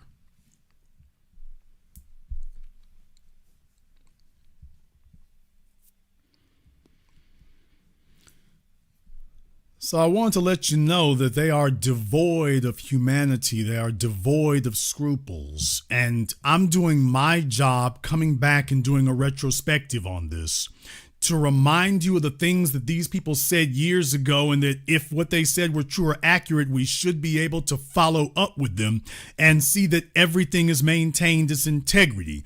And yet they have gotten deathly quiet about all these incidents and all these situations. Alaska Airlines, the Black Hawk hitting the jet at Reagan Airport, they've gotten quiet about all of it. And that's why I'm bringing it up to throw it in their faces. You damn right, I'm picking a fight now. I'm picking a fight now so we can expose you as we go along. And please understand, if Mr. Orsillo turns out to be Italian and Baez is white, because there's a couple of lineages where that could come from, but if it turns out that literally this is an all-white production, just understand they're going to try to memory hole that all of a sudden they're going to back off DEI and say, okay, we've moved on. We're memory holding that. Why are you trying to capitalize on a tragedy? It'll be that. You people are just unscrupulous. Why are you trying to seize on a tragedy to capitalize on that? It'll be that. Just understand that's where they're going to go with it next. All of a sudden, they're going to be the people trying to teach decency and having scruples. The most unscrupulous people in the room will have the nerve to try to talk about decency. The people completely devoid of it will have the nerve to try to talk about it. Well, yeah, when they hit that dead end, that's exactly what it'll be. So just remember, they're just going to keep retreating even further. If it's not the pilots, blame the ambulance. If it's not the ambulance or the fire truck, then blame the air traffic controllers. If you can't find a black person among the pilots or the fire truck or the air traffic controllers, then damn it, tell everyone that it doesn't matter why it happened. It doesn't matter why it occurred. We need to just move on to the next thing here. It doesn't matter why it happened. Well, it mattered why it happened when you thought that you could demonize black people. What, you thought it mattered then? You said it mattered then, back when you thought you could demonize some black folk with it. You said it mattered. Now that we're saying, hey, you know what? On second thought, let's go ahead and take a look at everybody who was involved. Now you're saying it doesn't matter. Oh, okay. Now it doesn't matter.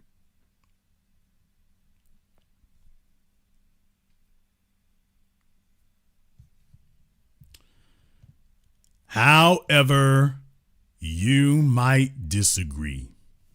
You just might. Therefore, we're going to go ahead and open up the Zoom now.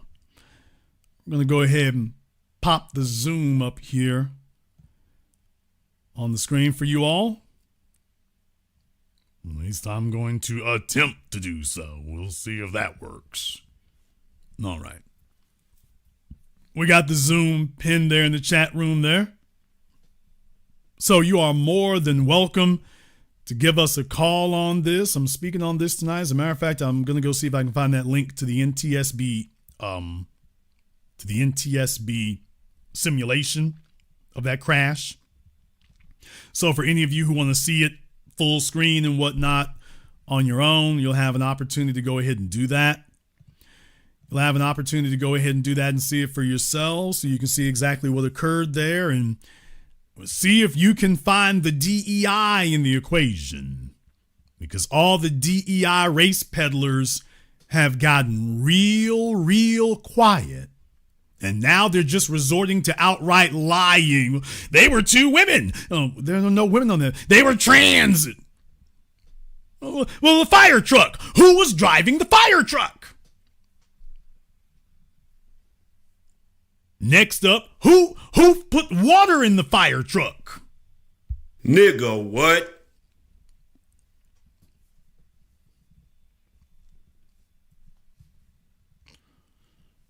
Yeah, who was stocking the Coke machine next to the fire truck? Who was doing that? That's where it goes next. We're going to go ahead and get into that, but in the meantime, before we do, I want to thank everyone who has contributed to support tonight's program on PayPal, Super Chat, Venmo. Shout out to Nancy King. Thank you very much for your support tonight, Nancy. She says inspections are needed first and foremost. All mistakes lead to you know what. Thanks for covering this TBA. You are quite welcome here. Shout out to Rakai Media. Thank you for supporting the program. To Carlos Gone Wild, thank you also for your support here as well. Big shout out here to my man, Mr. Richburg, as always. Thank you very much to Mark B, Andrew L, One Brother. Thank you very much here tonight as well. Also, Logic Before Emotion giving out some memberships. Ervil Palacio there, Ernest, and everybody else here who's contributed to tonight's program. We appreciate that. We're going to go ahead and take a very brief commercial, non-commercial break here. When we come back, we will be covering this and taking some of your calls and more. This is the Black Channel. The teacher, knowledge on the block. Got the kids learning, minds open like a lock. Books and skills from the east to the west. Bringing education, yeah, we're simply the best. Classes on fire, brains burning with desire. Innovation driving like a tire through the mire. Math, science, history, we got the whole range. Kids hitting new heights, teachers making a change. Used to be the teacher, stacking up the grades. Future bright shining, no need for no shades. Got the youth thriving, moving up the ladder. Smart and sharp, brains growing fatter. Lessons so lit, yeah, they stay in a blaze. Every mind sharp like a sword in the haze. Mr. B in the house breaking knowledge chains. Education kingpin, we ripping the games. Listen, be the teacher.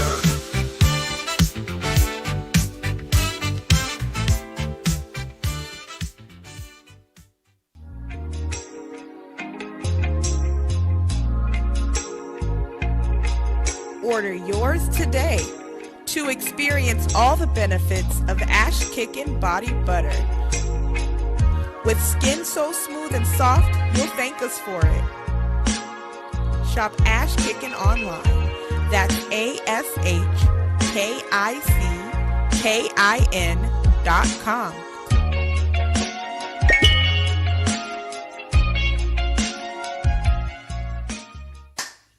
Hi, this is Brenda Starr, creator of Poetry with a Purpose and author of the book Pressed But Not Crushed.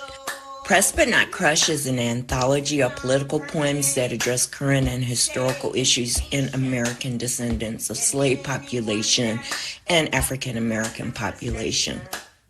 The book describes slaveries and its residuals, Jim Crow segregation, social depredation, and other relevant issues to American descendants of slaves and African Americans, including the current political climate that does not address our issues.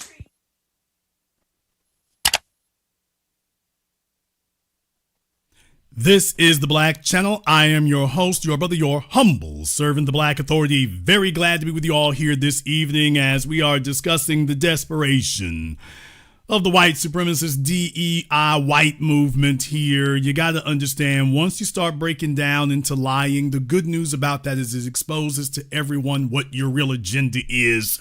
You're supposed to do this on the low. We're not supposed to be able to show photographic evidence in real time that this is what you're doing and this is how you're doing things. You're not supposed to let us catch you like this. You're not supposed to do that. You'd have been far better off just saying nothing. But here's the issue. The issue is they've already felt control slipping out of their grasp. So what they end up doing is, instead of being judicious, look it up. Instead of them being very strategic in what they do, instead of being very discerning and only picking and choosing select tactics to go in or select angles to attack, they instead are so desperate, like grubby rats, that they latch on to anything. They grab the closest thing at hand and then they say, well, screw it, just use that. Even if it's the wrong tool, even if it's going to sabotage what you're trying to do, you still use it.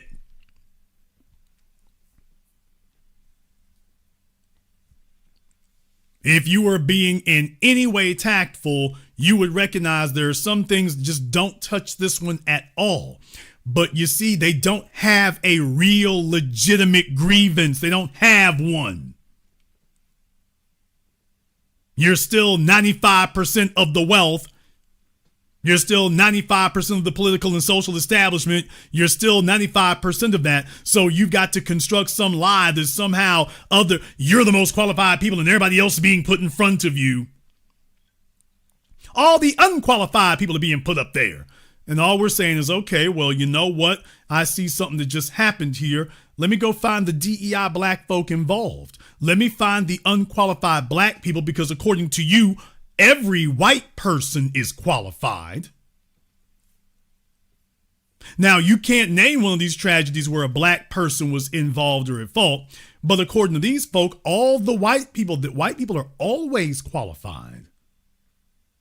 Particularly white men. White men are always qualified. Always. They're never unqualified.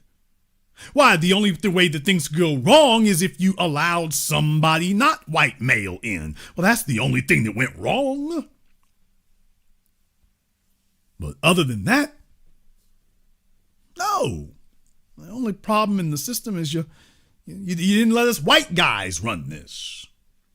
And so they make up lies. Well, you see, this wouldn't have happened if we had been there. Well, there was a black person involved, but you haven't proven that they were at fault. You know that's what happened.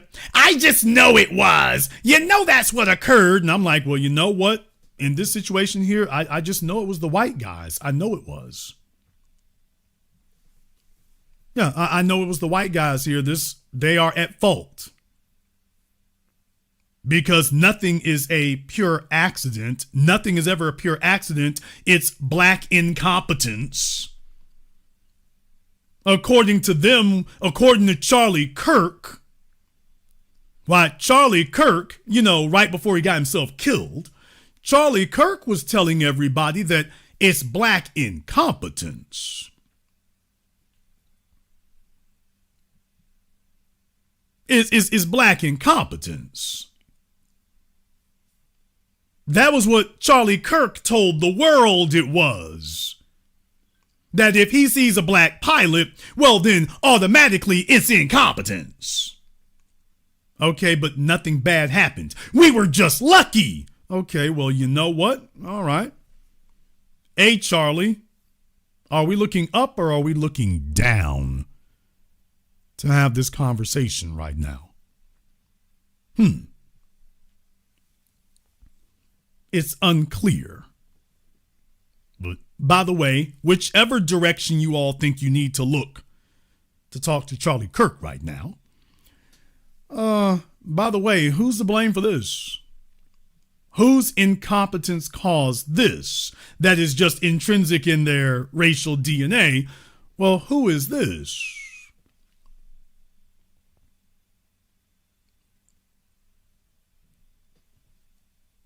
Who should we lay this at the feet of? Because according to them, well, incompetence is the cause of these incidents. I'm like, okay, well, I'm like, all right, I'm looking at the air traffic controllers. I'm looking at the ambulance / fire truck. I'm looking at the plane. I'm like, okay, well, which one of these white folk we gonna blame?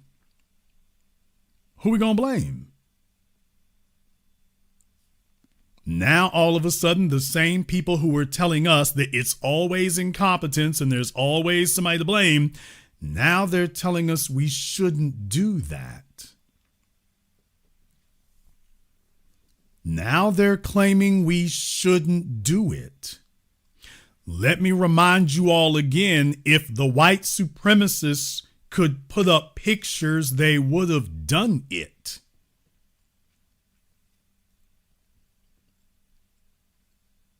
If the white supremacists could have put up a black face, people, they would have done it by now. If they had a black face to blame this on, they would have already have done it. They would not be waiting this long. They already would have found a black scapegoat to go hang this on if there were one available. Very clearly, they've looked over the situation and decided we don't really have one. We ain't really got one.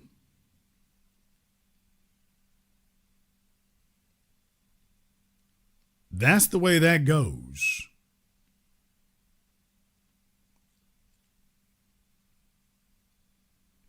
If they actually had one that they could point to and whatnot, they'd already be using that even as a lie. They would just be saying the name even as a lie. They would do it.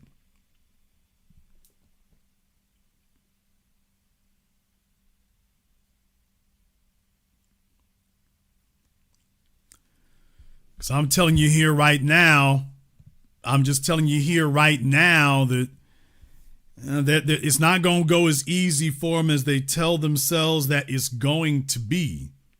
That's going to be kind of tough for them to do. They want to believe it's going to be easy, and I'm like, not really. Not really.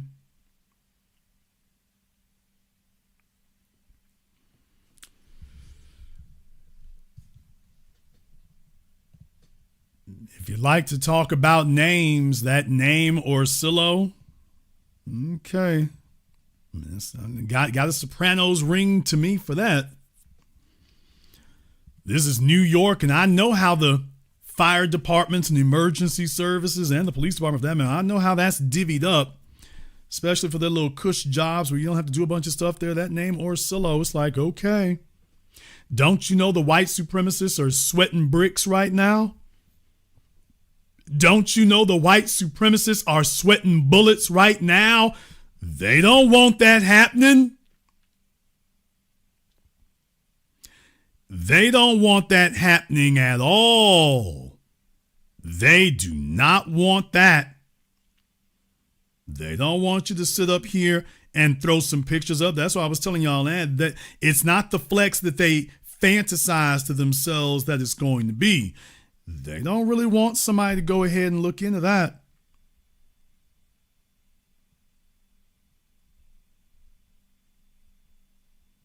They don't really want you to go and look into that, y'all. That's not really what they want happening.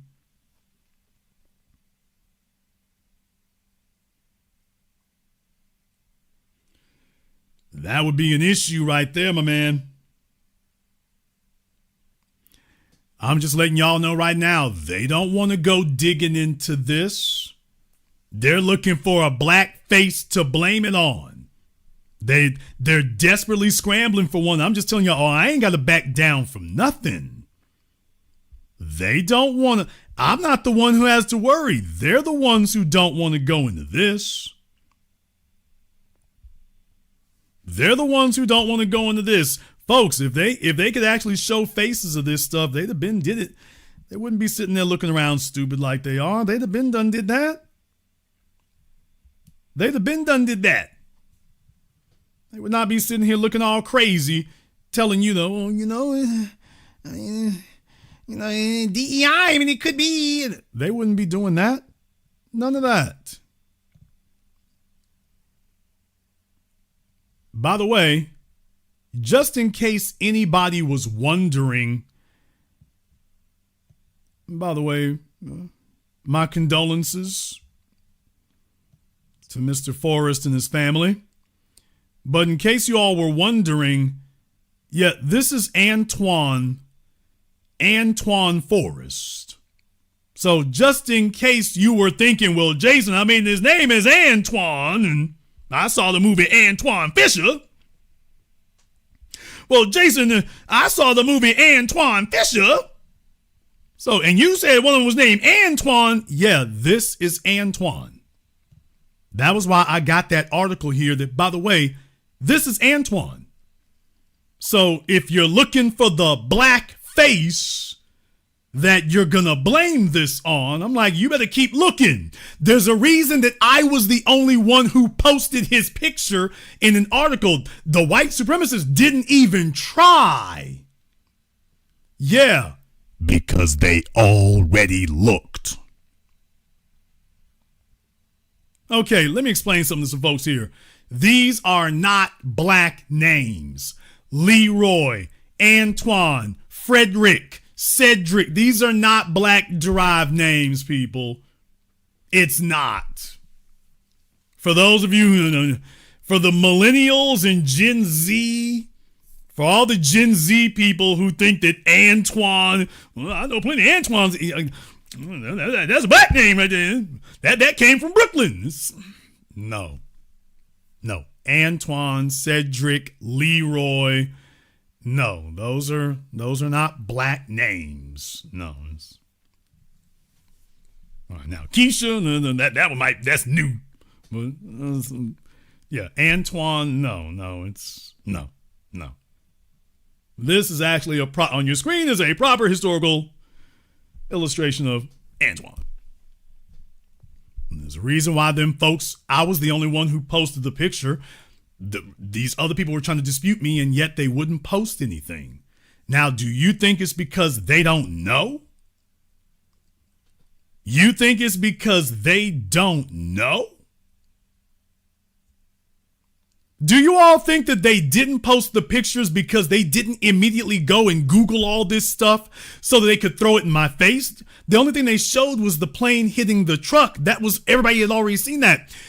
Explain to me, okay, well, you all can already go look up who the people were. Why didn't you do that? You're over here trying to deflect onto a fire truck, but you're not posting any pictures. I'm the only one posting pictures. So if you're disputing me, where's your proof? Where are your pics at? Notice they didn't give you any?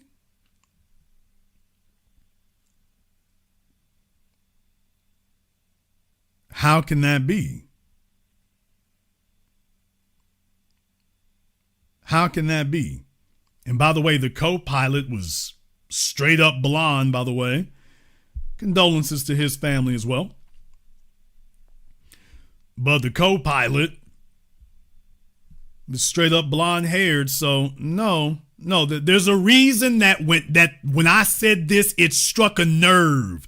There's a reason why it triggered them as badly as it did, because it hit them right in their core. It hit right at white supremacy, their own tactics being used against them. There's a reason that they went screaming and squealing in agony. There's a reason for it.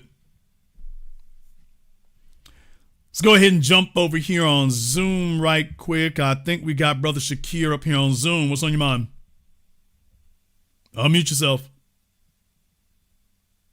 Lower left-hand corner. Microphone, lower left-hand corner. It looks like a little microphone icon. Okay, icon means a little picture, iconography, pictograph. And all right, y'all, Brother Shakir is having technical issues here. Usually he's pretty good. He hasn't had this kind of problem here before. This newfangled technology got him. He must have went and got that iPhone 7 he's been dreaming about here. What? Yeah, Brother Shakir is usually pretty good about this. He must have finally went and got that iPhone 7. Brother Jason, I've got my iPhone 8. Okay. My girlfriend, she got me a present here. We found one at the flea market. All right. Good for you, Brother Shakir. Let me go ahead and put you back in the waiting room here. He's trying to get his act together, so I'll give him a few moments to see if that improves. But yeah, folks, it's just like with the crooked police departments. When they have proof, they don't bull jive around. Y'all, when the police have proof that they're in the right, they don't withhold body cam footage. They don't withhold anything. When the police are actually can defend themselves, why they quick to put out the evidence. They're quick to hold a news conference, quick to put out pictures, quick to release the body cam footage, quick to release the reports. While when they're in the right, boy, they real quick to give out everything. The white supremacists, and many people think the police and white supremacists are the same, if they actually have the proof, they go ahead and drop all the docs. They don't hold back nothing. If the white supremacists had the goods on us, people, they'd go ahead and drop the paperwork. They would drop the paperwork, drop the names, drop the pictures. It took me just a couple of minutes of Googling to find all this information. I brought you the pilots. I brought you the drivers of the fire truck, emergency vehicle. I brought y'all all the information. Now, if I was able to do that, explain to me why it is the white supremacists are arguing, but they're presenting not a shred of anything.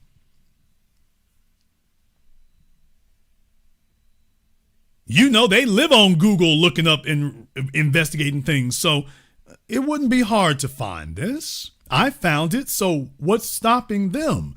What's stopping them is they already found it. And so they're saying, initiate Operation White Supremacy Backup.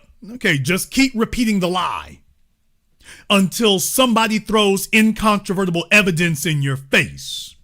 Just keep repeating it until somebody finds out the truth of what really happened. And when they do, then vanish.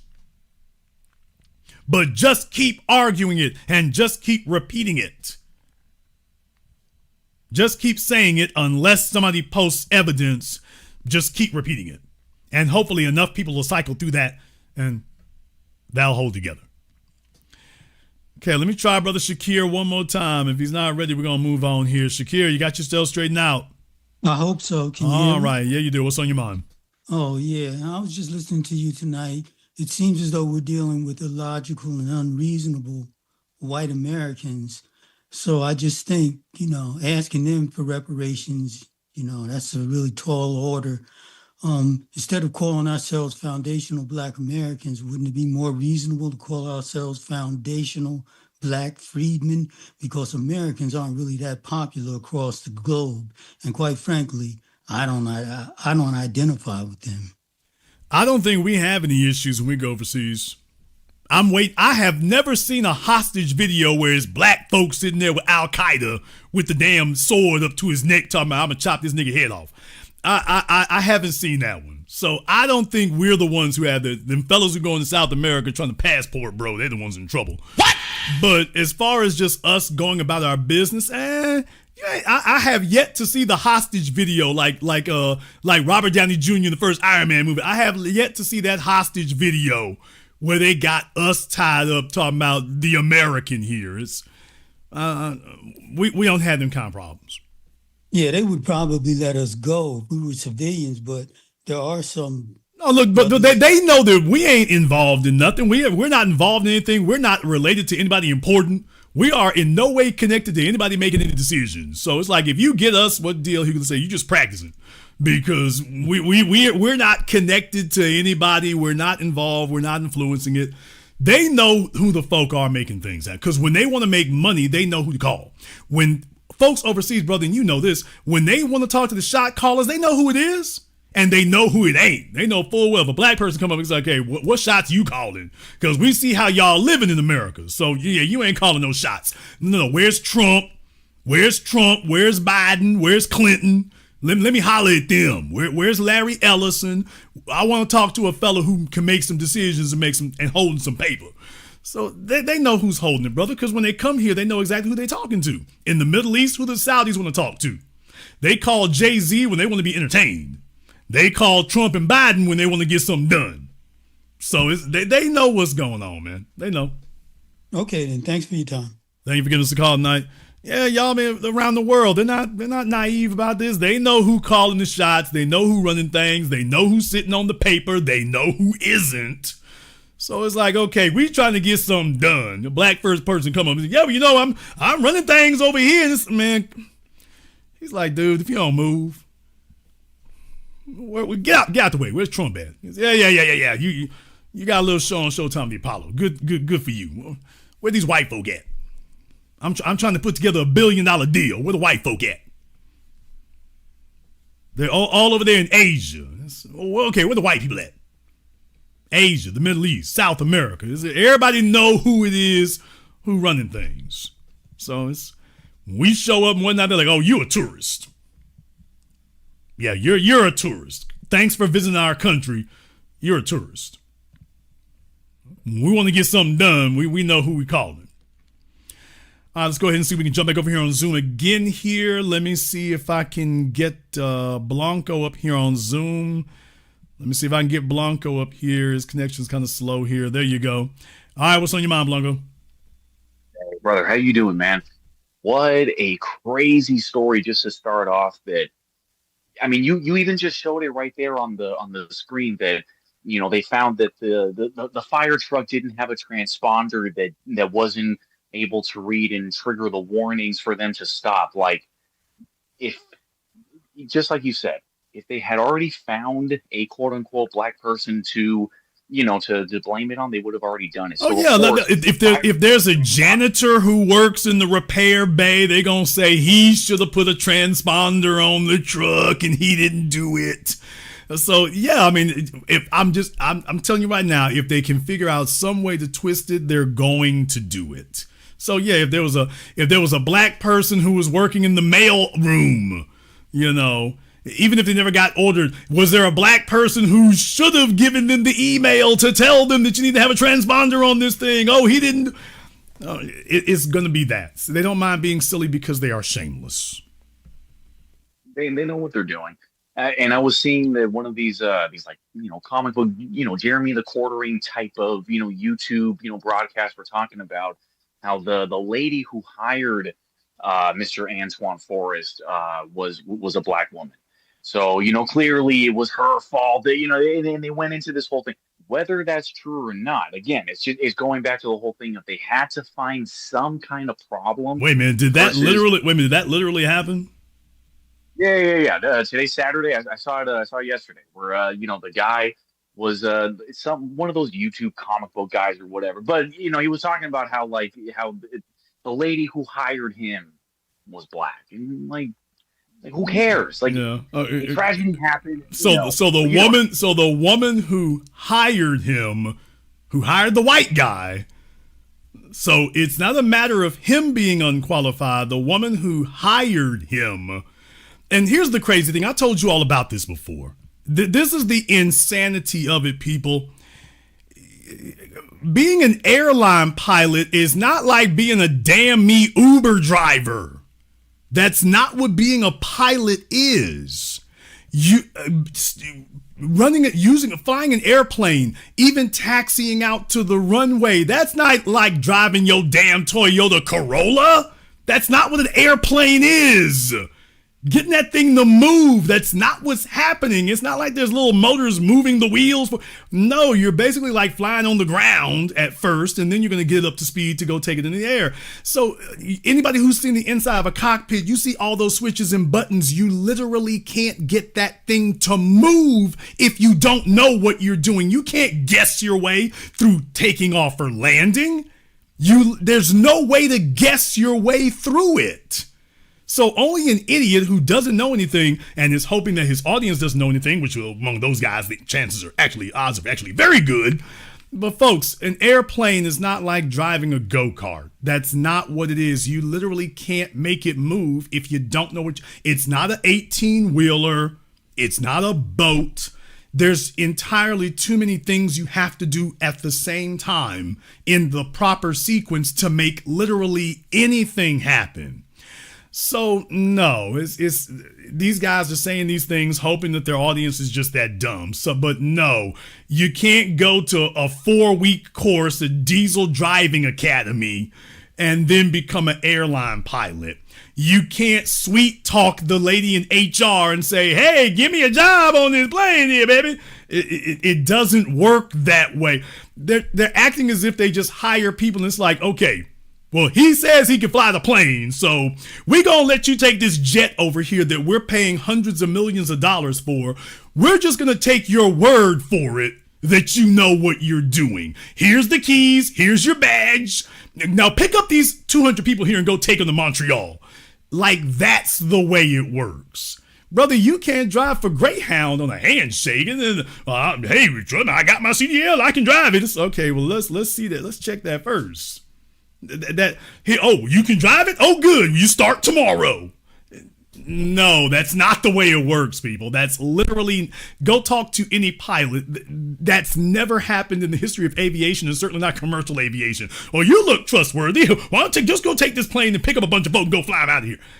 Yeah, this is the level of idiocy we're dealing with. It's almost like, it's related to the same thing, but it's like when Reconstruction was going on, all it took was 20 years, let's call it 15, 25 years or whatever for most, major or majority Black communities to already have per capita more millionaires than the white counterparts. Because everyone knows how to do everything. You guys got so lazy not knowing how to do anything that everyone here knows how to do everything. So yeah, you're going to have a robust community going on. So, I guess the DEI, the diversity, should be going to white people because clearly, they need all the help they can get, right? Yeah, exactly. Look, everything is I'm white and I say so. It's just now it has reached comical proportions. It's just reached comical proportions. This is the damn Sunday funnies now is what we're looking at. White supremacy is not about truthfulness. It's not about seriousness. It is about control.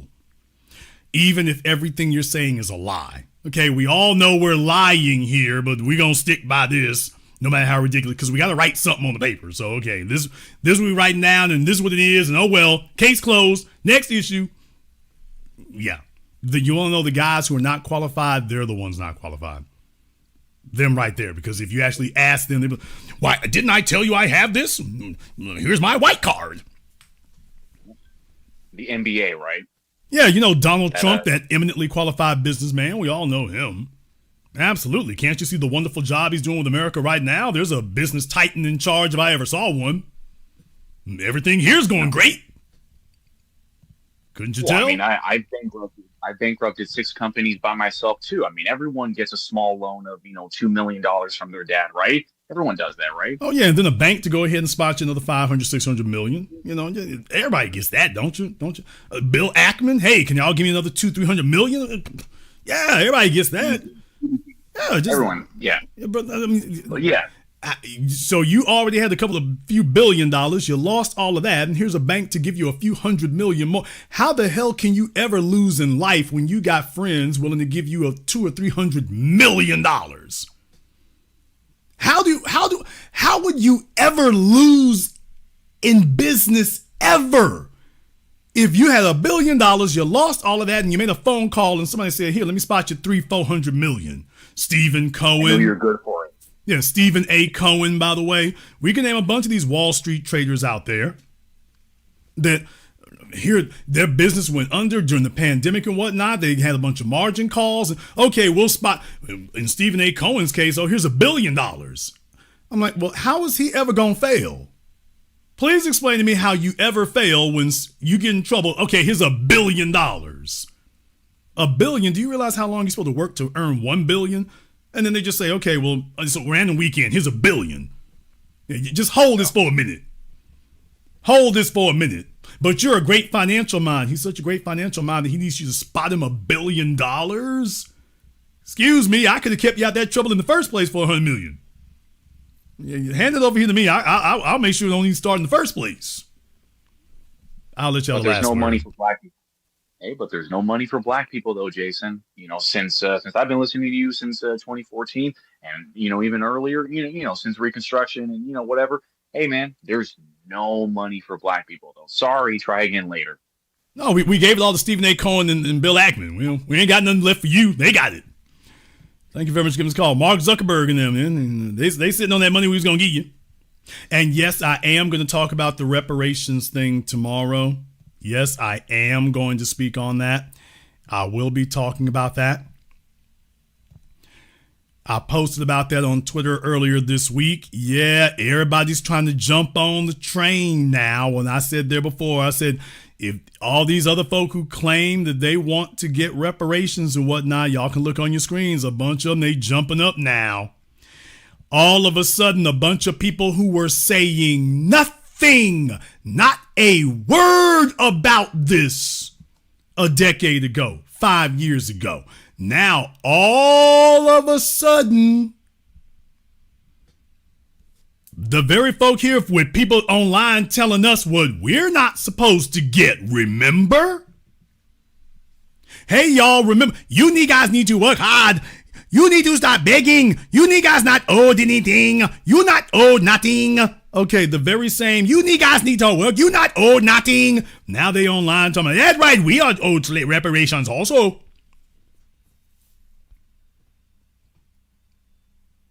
So we're going to get into that tomorrow night.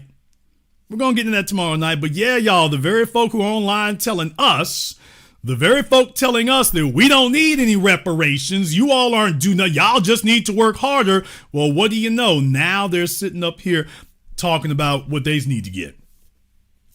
And you don't see any of them telling their presidents in Africa, you need to stop begging. The Europeans, they do not owe us nothing. You need to stop that. You need to work harder. You need to do more for it. Okay, it ain't none of that, by the way. So, yeah. Yeah, just wanted to take a moment to remind you about that. Just a moment to remind you. Let me go ahead and jump back over here on Zoom again. Let me see if I can get Mr. Coop here and True FBA and Motorola. Y'all just stay on the line for me here. Everybody else, hang tight there for a moment. We'll go ahead and get to you. Mr. Coop, I'll give you 5 seconds here, folks. Make sure you have your camera and your microphone turned on just so we don't have any trolling issues. YouTube is not going to see you. The only person who needs to is me. Just to make sure we don't have any trolling issues, I'll give you 5 seconds. Make sure you have your camera and your microphone turned on, or we're going to have to go ahead and move on here. Let me give you 3 more seconds here, Mr. Coop. Make sure you have your camera and your microphone turned on, or else we're going to have to move on here. I can give you 1 more second. Make sure you have your camera and your microphone turned on, or we're going to have to move on here. All right, Mr. Coop has been abducted. Let's go ahead and see if we can find True FBA up here. True FBA, let's go ahead and get you together. There you go. All right, True FBA, what's on your mind?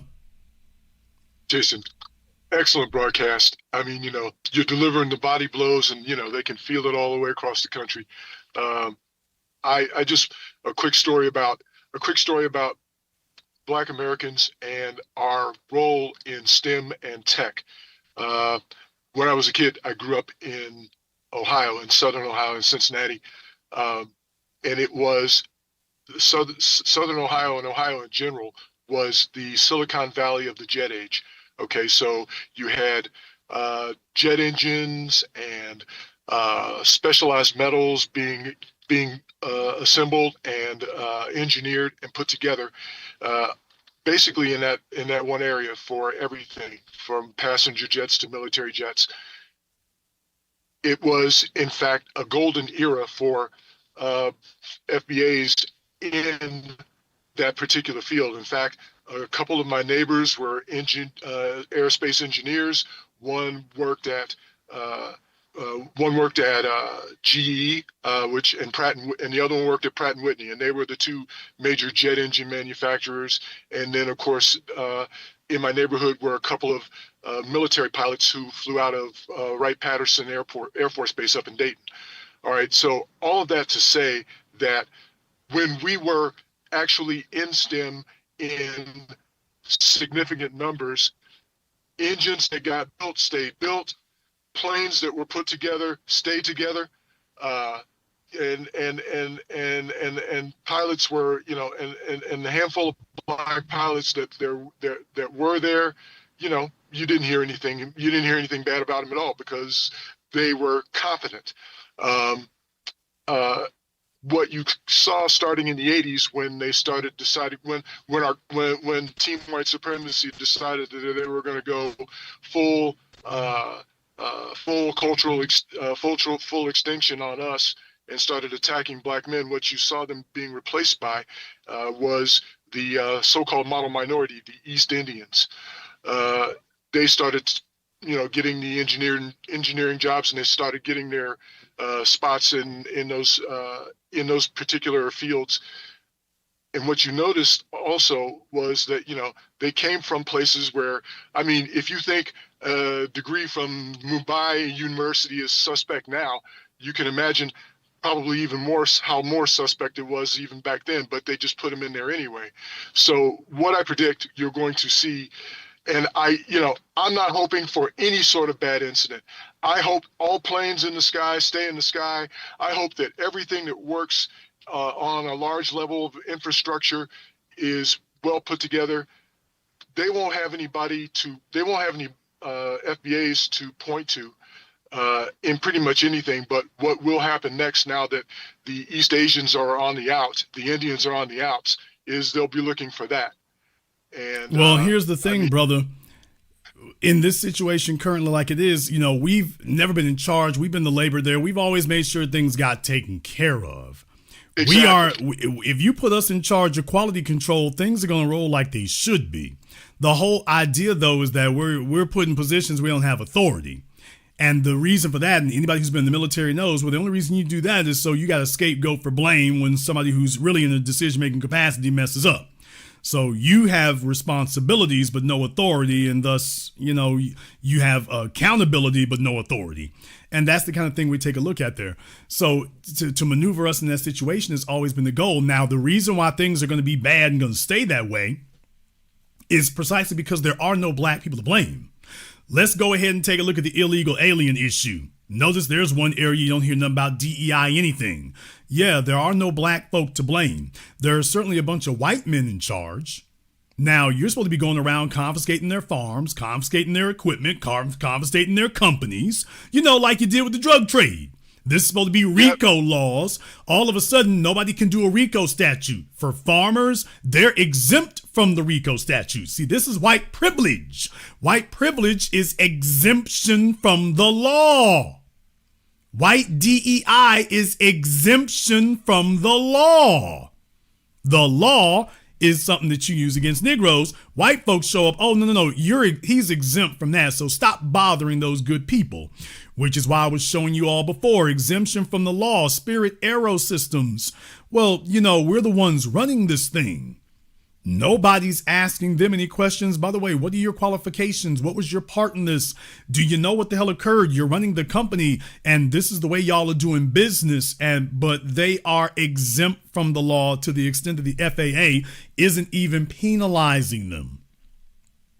Please understand, folks, Boeing, Lockheed Martin, Northrop Grumman. I was talking about this before. Brother, I'm so glad you mentioned this. I'm so glad you called up here tonight.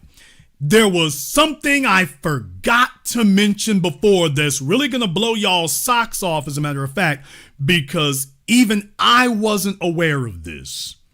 I wasn't aware of it because you would have simply assumed that it was no longer possible. But it is. Well, Jason, quit stringing us along. What is it? Folks, I read a news article that named Morton Thiokol as a government contractor. Damn! What? Nigga, what? I recently read a news article in the last week that named Morton Thiokol as a government contractor. Now, they're still there even after true. that. Now, true FBA is old enough to remember, for those of us half a century old who remember the Challenger space shuttle disaster. Wow. Morton Thiokol is the company that built the rocket boosters. 1986, those of us who were there will never forget it. We were little children watching the damn space shuttle explode. Well, Jason, what was the problem? Ronald Reagan, the Reagan administration, when they were putting together the space shuttle vehicle, originally it was supposed to be one big rocket like you had back in the 60s and 70s and whatnot. Then they decided the space shuttle program, but they realized this thing's not going to get off the ground if it doesn't have boosters to get it up into orbit. It's going to have to get it into orbit first, and then it can do what it does up there. When they gave the contract for it, they wanted to go with the lowest bidder. And the lowest bidder was a company called Morton Thiokol. Here's the problem. The rocket boosters are what, damn near 100 feet tall? And Morton Thiokol is out of Utah, landlocked state. Well, the other companies were closer to the coast. Remember, I'm from Louisiana, so they make the big orange fuel tanks. They make those in Michaud, Louisiana. And they just sail them around the country, around to Florida, because Louisiana's got a coast. Well, Utah doesn't. And there's no way to get those rockets as a singular unit to the ocean to sail it. You can't fly it and you can't sail it.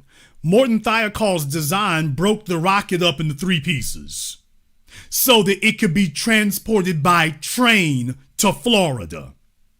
That's 3 points of failure. That's why the rocket boosters were in pieces, and when they got to Florida, then they were reassembled. And yes, in between them were rubber O-rings. Well, why would they do this? Because the assumption was that because of Florida's climate, nothing would happen with the rubber O-rings, because Florida doesn't really reach freezing temperatures except when it does.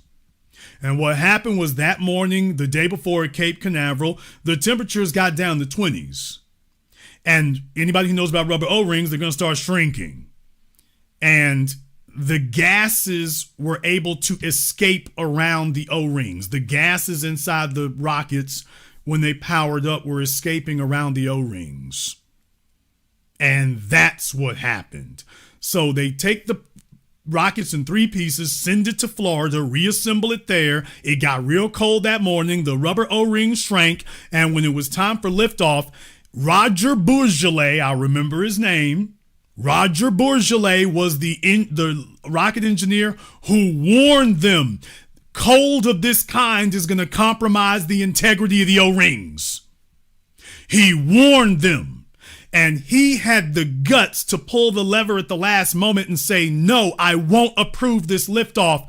This is too dangerous. And he had the authority that everybody on the committee had to agree to a liftoff before it could be approved. He said no, and so that required them to call NASA and explain to the chief at NASA why there's not going to be a liftoff. He said that when they put him on that conference call, He said they didn't tell him what to say, but they started putting heavy pressure on him. The company was like, hey, we need to take off tomorrow.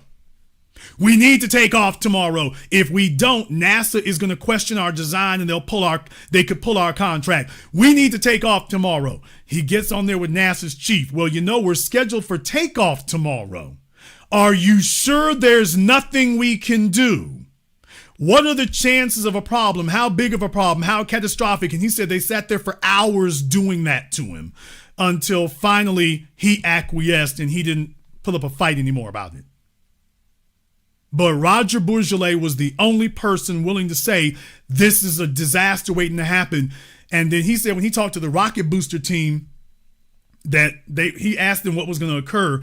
And they were like, well, if it gets off the launch pad, the chances are very good that we'll be okay after that because we're expecting that it's going to explode on the launch pad. What? That was what the rocket engineers told him. They said, well, if it blows up, most likely it'll be on the launch pad when it applies thrust to the boosters. When they first get boost, it's going to blow apart right then. It won't make it into the air. That was what they told him. It won't make it in the air. It's going to blow up right on the launch pad. Well, we all saw what happened. It blew up about a minute in. It got off the launch pad. It blew up about a minute in. Everybody was playing around like they didn't know why it blew up. Now that we're old enough, we now know that all that, quote, investigation, that's bullcrap. They knew exactly why it blew up. Morton Thiokol knew why it blew up the second that they saw it. They knew exactly what it was and why it was. The CBS, E! The News, and the rest of them playing around and bull-jiving around, pretending that they didn't know why that had happened. They knew exactly why it happened. The lowest bidder was allowed to put this thing in there for that. Now, you would figure after something like that Morton Thiokol would be gone and dissolved, and that'd be the last we heard of them. And I'm reading this week that they still got a government contract. Amazing. You mean the guys who blew up the Challenger space shuttle? Yeah, them. Roger Bourgeois is dead, y'all.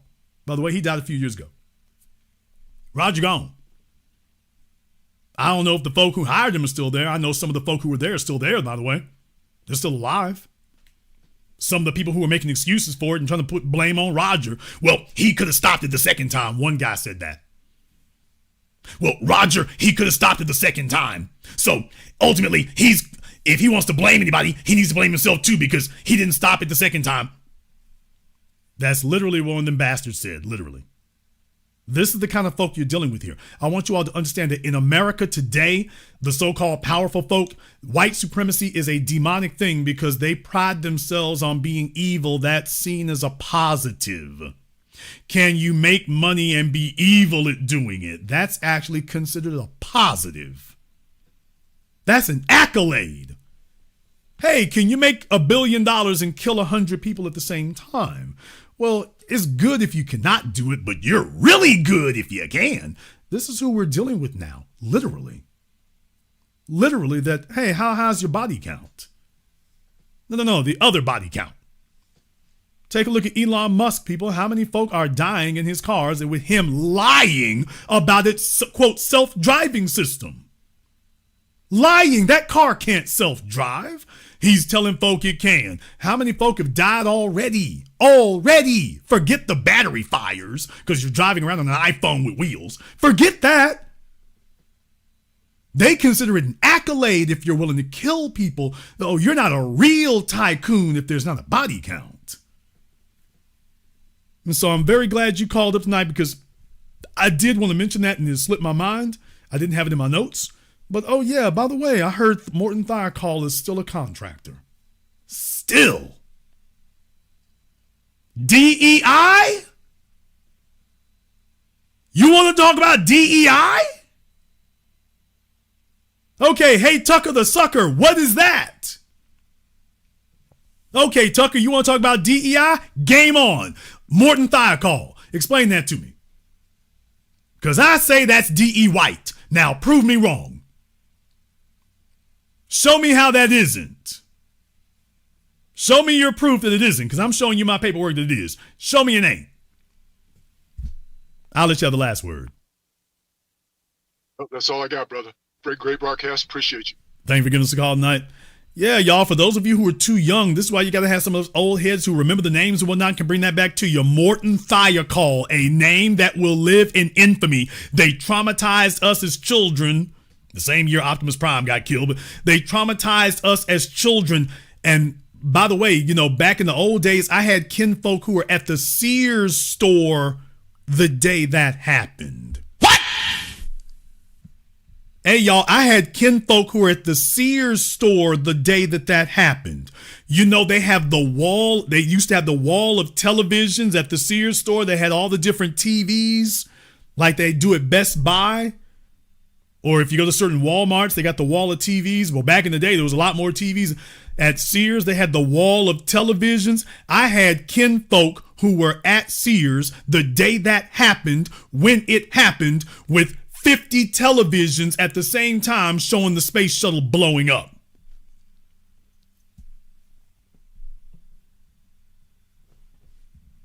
"50 televisions at the same time showing the space shuttle exploding." I was in class in school and they turned on the televisions to show us that. So, and they weren't about Instagram and Facebook reels today. I mean, while that was going on. So, yeah. DEI, though, folks. DEI. And I'm just like, okay, well, you know what? Let's investigate the DEI. There's no reason to do that. So, yeah. Yeah. These are the bad guys. All right, let's go ahead and see if we can check on Motorola here. Not sure who Motorola is, but all right. All right, Motorola, make sure you wake up over there. We can't wait all night here. Make sure you have your camera and your microphone turned on for us here. Motorola, I'll give you 5 seconds. Go ahead and do that. Then we're going to have to go ahead and move on. All right, Motorola, make sure you have your camera and your microphone turned on for me here. I can give you 3 more seconds. Then we're going to have to move on. All right, Motorola, I can give you 1 more second to go ahead and get that taken care of. Then we're going to have to move on. All right, Motorola has been abducted. Mr. Coop here has tried to slip back in. We're not going to be doing double duty all night here, folks. If you're not paying attention, we're going to have to go ahead and move on. Got a lot of points to touch on, but I'm glad that brother reminded me. What he said there reminded me about Morton Thiokol. Very glad he went ahead and did that so I can go ahead and remind all of you about that, because the old media, neither the so-called liberals or the Nazi conservatives, they're not going to remind you all about these kind of things. Well, hell yeah, because they depend on contracts for them. Boeing, Northrop Grumman, Lockheed Martin. Why, they depend on government contracts with them, and it's all one great big ass lie. It really is. By the way, Mr. Coop, you don't have your camera and microphone turned on. This will be your final time to get this resolved. I'll give you 5 seconds here, and then you're over for the night. I'll give you 3 seconds here, and then we're over for the night. Okay, Mr. Coop, I don't see anything here. If you're in the witness protection program, you have called the wrong program here. Alex Jones will be available. Okay, Mr. Coop, night's over for you here, so I don't know what you're doing there. Folks, if you're in the witness protection program, call Alex Jones or call Ian Carroll. That's the one you want to speak to there. Folks, let's get into a little bit of finances here. Let's go ahead and talk a little bit of finances. I need y'all to understand about DEI. Let's discuss DE White tonight and failing upward. Listen to me, people.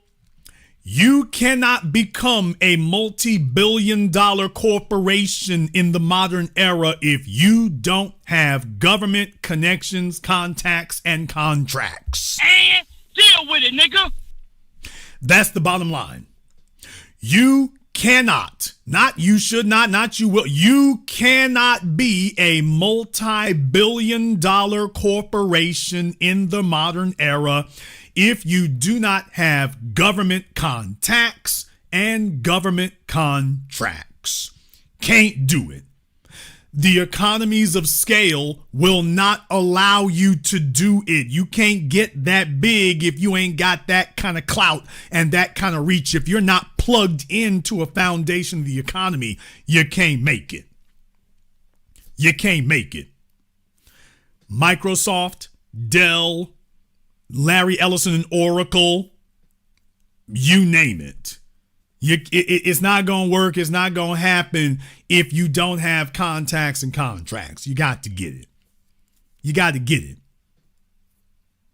Netflix, we can go down the list, people. You got to have direct government investment for that. If you don't, it doesn't work. You're going to have to get a leg up from the system. Case in point right now, all this data center build out. People, we got the largest data center being built here in Louisiana out in Richland Parish is going to be the size of Manhattan. What? Direct government contact, direct government contract, direct government organization, direct government facilitation. Direct. Not even indirect, people. It is direct now. They are literally working hand in hand with the state of Louisiana and the federal government to build that thing. And over there in Mississippi, across the river from Memphis, Tennessee, with Elon Musk's Colossus data center and Colossus 2, direct government contact, direct government assistance, direct government coordination. This is a private-public partnership to the tune of hundreds of billions. Not millions. Hundreds of billions of dollars. Now, Elon will keep the private money, but the cost is going to be shared by the public for something you can't even use. Now, move on over to Boeing. D.E. White. Move over to Boeing, Lockheed Martin, Northrop Grumman, Bell Helicopters. I can go down the list. GE, General Electric, the largest defense contractor making engines. People will be here all damn night. Who do you think designed the software that runs in your military equipment, folks? They're running Windows. What? Damn! What? Damn! What? Damn! Oh, you didn't know that? Don't believe me? Talk to your military folk. They're running Windows. Remember, they had a special contract with Microsoft to continue supporting Windows XP. Remember? Don't believe me? Go look it up for yourselves. The military had a contract with them to keep, for the rest of you, Windows XP has been canceled. Not for the U.S. military. Oh, they still get support and it's still continuing and everything else. Yeah, they still got theirs. Oh, you didn't know that? Okay, yeah. Oh, you thought Bill Gates was big enough to get exempt? Hell no, you can't stay at that damn level without their help. You can't stay at that level without that. No. Spirit Aero Systems, who do y'all think pays for all this damn land to build these gigantic hangars? Gives it to them tax-free. You get tax exemptions. Yeah, they give you this crappy-ass Windows 11 that's loaded down with spam and AI spyware and all this garbage. U.S. military get to run without it. Hey, let's talk about General Motors. Oh, man, y'all don't want to do this. General Motors has been a recipient of government largesse forever, and I'm not talking about police cars, people. That's low-hanging fruit. Why don't you go and look up the contract that originally came out for the mail Jeeps? You all need to go do some Googling and research the contract for the original mail Jeeps, AM General and all that. Go ahead and go take a look at that, and then go take a look at the contract for the new one. So they sold the rest of us that crappy ass L86 and L87 motor that's throwing rods and spinning bearings and messing up the damn lifters. That's not the contract that they just gave to the government. Those engines are going to be better than the ones they're selling us, because they have to actually support them and it has to last. So, yeah, by the way, General Motors is working the new vehicle that they're going to build for the post office. GM's taking care of the engines there, but it's going to be different from what we've been getting. Yeah, if all you can talk about is your local police department, you have missed the boat there, man. You missed the boat there. Is way bigger than that. Is way bigger. Way bigger. If you were not aware that's how they run it, man, that's what the hell's going on.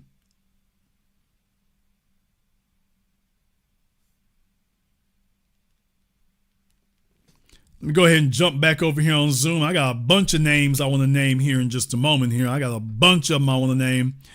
Let me see if I can get Gonzalez up here right quick. I'm looking. There you go.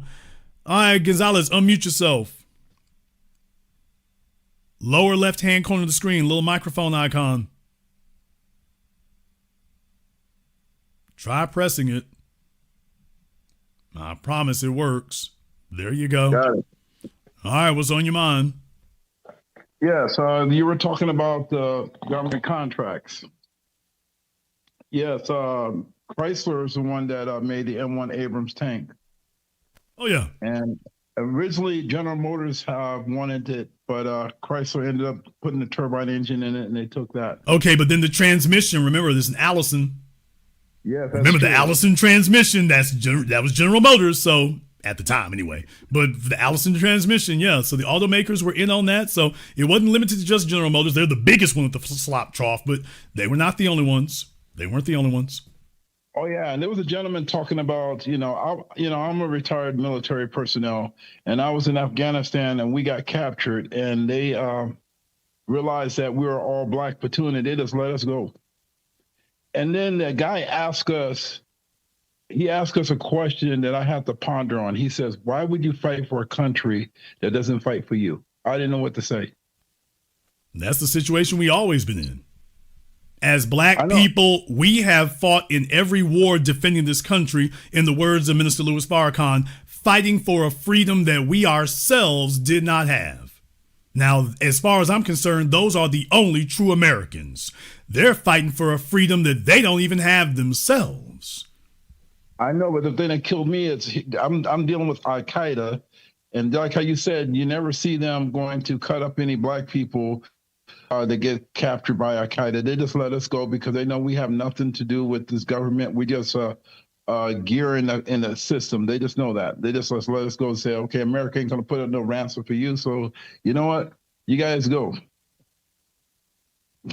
They know who's behind it.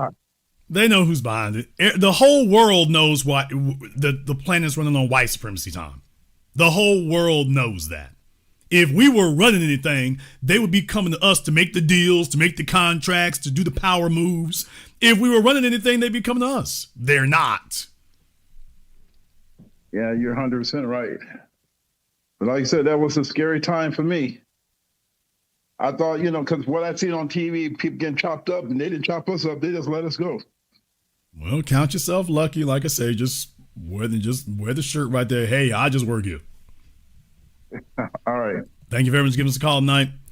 Yeah, y'all, a whole bunch of folk are at the damn trough while telling you about DEI. Whole bunch of them folks are at the trough. And then when you start following circular money, that's why I'm bringing up the data centers. When you start following circular money, money that comes roundabout, it's like, oh, you getting paid on the back end. You getting paid on the back end. Oh, okay, I see what you're doing. You getting your money on the back end.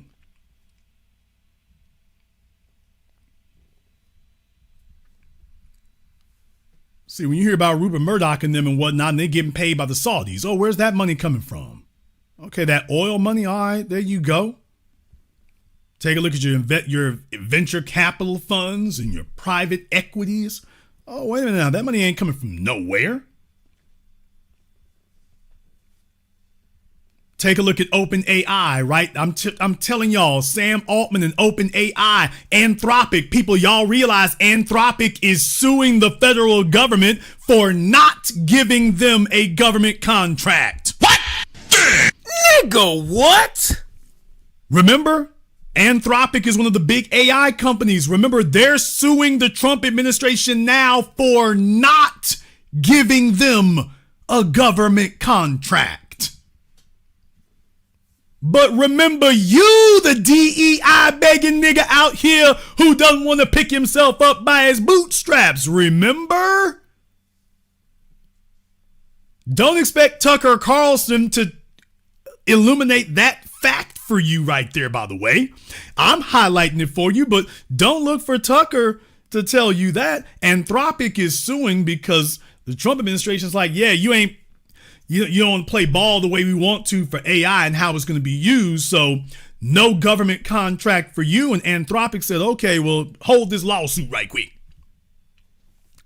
Hold this lawsuit right quick. You need to give me a government contract. Hold this lawsuit. Let's just go ahead and do that there right quick so we can go ahead and see what in the world's going to happen. Let's go ahead and see about that. Yeah, you can't have a contract. You can't? Nope.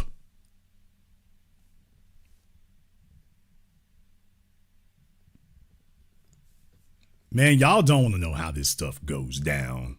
Y'all don't really want to know how it goes down. I can pull up an article for you here right now. Federal judge sides with Anthropic in its first round of standoff with the Pentagon.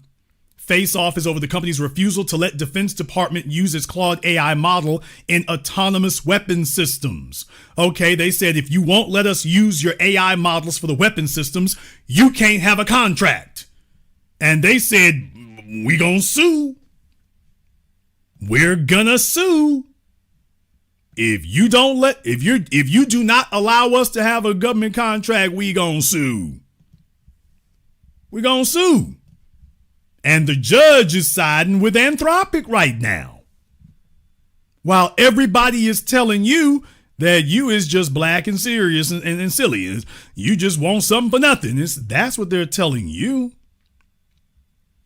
They're telling us about that. That's what they're doing.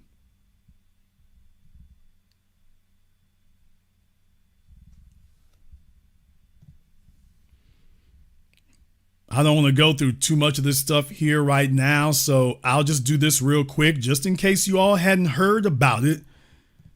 Go ahead and throw on the screen here. I'm not going to deal with their little cookie situation right now. It keeps doing that. But by the way, federal judge in San Francisco granted Anthropic's request for a preliminary injunction in its lawsuit against the Trump administration. Anthropic sued the administration to try to reverse the Defense Department's decision to blacklist the company after contract talks fell apart. So they wanted a contract, and the government said, you know what, we ain't going to give you one. And they said, that's cool, you're going to give me one after I sue you. Yeah, they're saying, hey, we're going to sue you to get a government contract. Anthropic sought the injunction to pause those actions of getting them blacklisted because they don't want them using Claude for weapon systems and prevent further monetary and reputational damage as the case unfolds. And by the way, they're already in front of a judge to get an injunction. Now you try to file a lawsuit, we'll see you in a year. Anthropic got straight into court. Ain't that amazing, y'all? They just filed the lawsuit and it got an injunction right away. Now you go try to file a lawsuit and see if you get anything to happen in the first 6 months. These are corporations big enough and powerful enough. Oh, the federal docket. Oh, okay. Get you to the front of the damn line. Oh, we didn't know Anthropic was here. Okay, get in my courtroom right quick. We'll take a look at it. And already got an injunction? Already? You go file a lawsuit in federal court in San Francisco and see how long it takes to get a judge to look at anything you brought.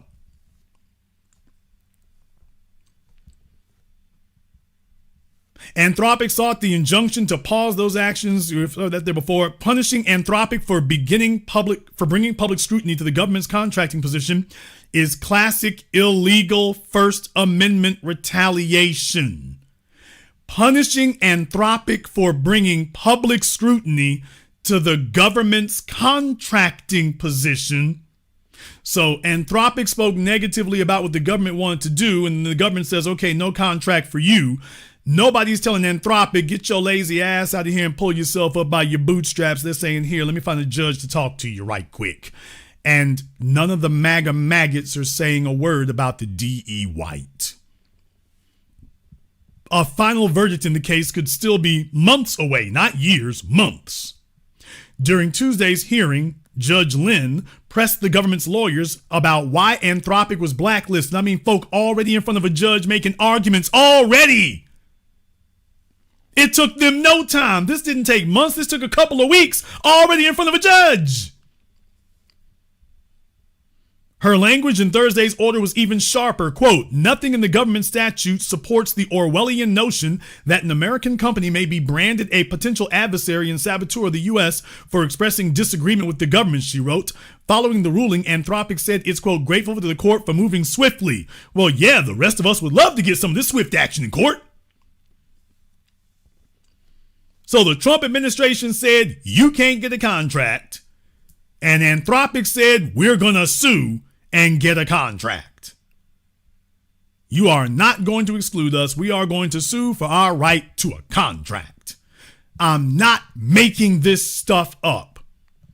You can't get to these levels and sustain it if you don't have direct government connection, sustenance, and contracts. You can't get there.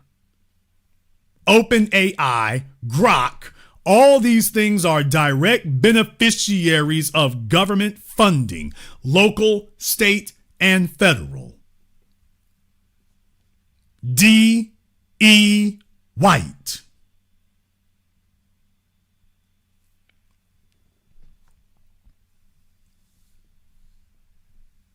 While they're sitting up here trying to gaslight you about who's qualified. Palantir is part of the CIA. What? Damn! I covered that months ago. Palantir was a recipient of the money from the CIA. Basically has a venture capital fund. For those of you who don't know, they have a division of the CIA that's a venture capital fund, literally. And Palantir is a beneficiary of funding from the CIA's venture capital fund. No, I'm not lying. No, I'm not making it up. No, I'm not exaggerating. The CIA has a venture capital fund.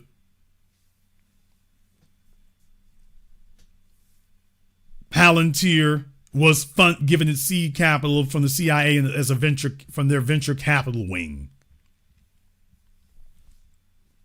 Specifically to develop exactly what Palantir has become. So, yeah.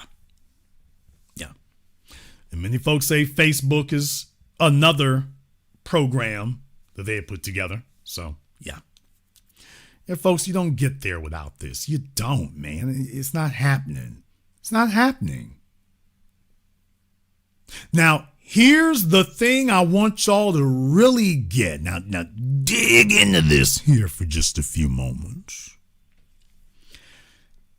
I'm just naming the companies that have succeeded, relatively speaking. I'm just naming the companies that have succeeded. Do you realize how many have gotten billions of dollars and did not succeed? Because I'm just naming the ones that got their billions and they were able to make it. They were able to float. Do you realize that it's literally like 80 to 1? For every Facebook, there's 80 others that got that funding and didn't make it. I'm not talking about they were doing good for a little while and didn't work. I'm talking about they got hundreds of millions of dollars and it never amounted to nothing. If you're talking about Andreessen Horowitz, if you're talking about Sequoia Capital, Y Combinator, and all these incubator funds that pay for these startups and whatnot, put money in these startups, please understand that Andreessen Horowitz's business model is to basically have 100 companies that they fund with the goal of finding 1 or 2 unicorns within that 100 companies. So they will spend $100 billion or $200 billion just to find one Facebook or one Netflix. Okay, but what about the other 98 companies? So out of 100 of them, 1, maybe 2 if you're lucky, those will be your unicorns. What about the other 98? What about all that money you gave them? Looking at you, Elizabeth Holmes and Theranos and Sam Bankman-Fried and FTX. And do y'all need me to keep going? You just had another, what's that? Forbes magazine 30 under 30 winner just got indicted for fraud. She just got indicted for fraud. Folks, come on now. Yeah, for every 100 companies, only 1 or 2 are actually, they get that startup capital in the billions. Only 1 or 2 are actually going to succeed. The rest of them are going to be money down the drain. D.E. White much? Please remember that Sam Altman had already released an app before, got $1 billion for it. The app goes under. Now he's back with OpenAI. It's never their first one. Elon Musk, same thing. Remember, X predated everything. X was predated PayPal.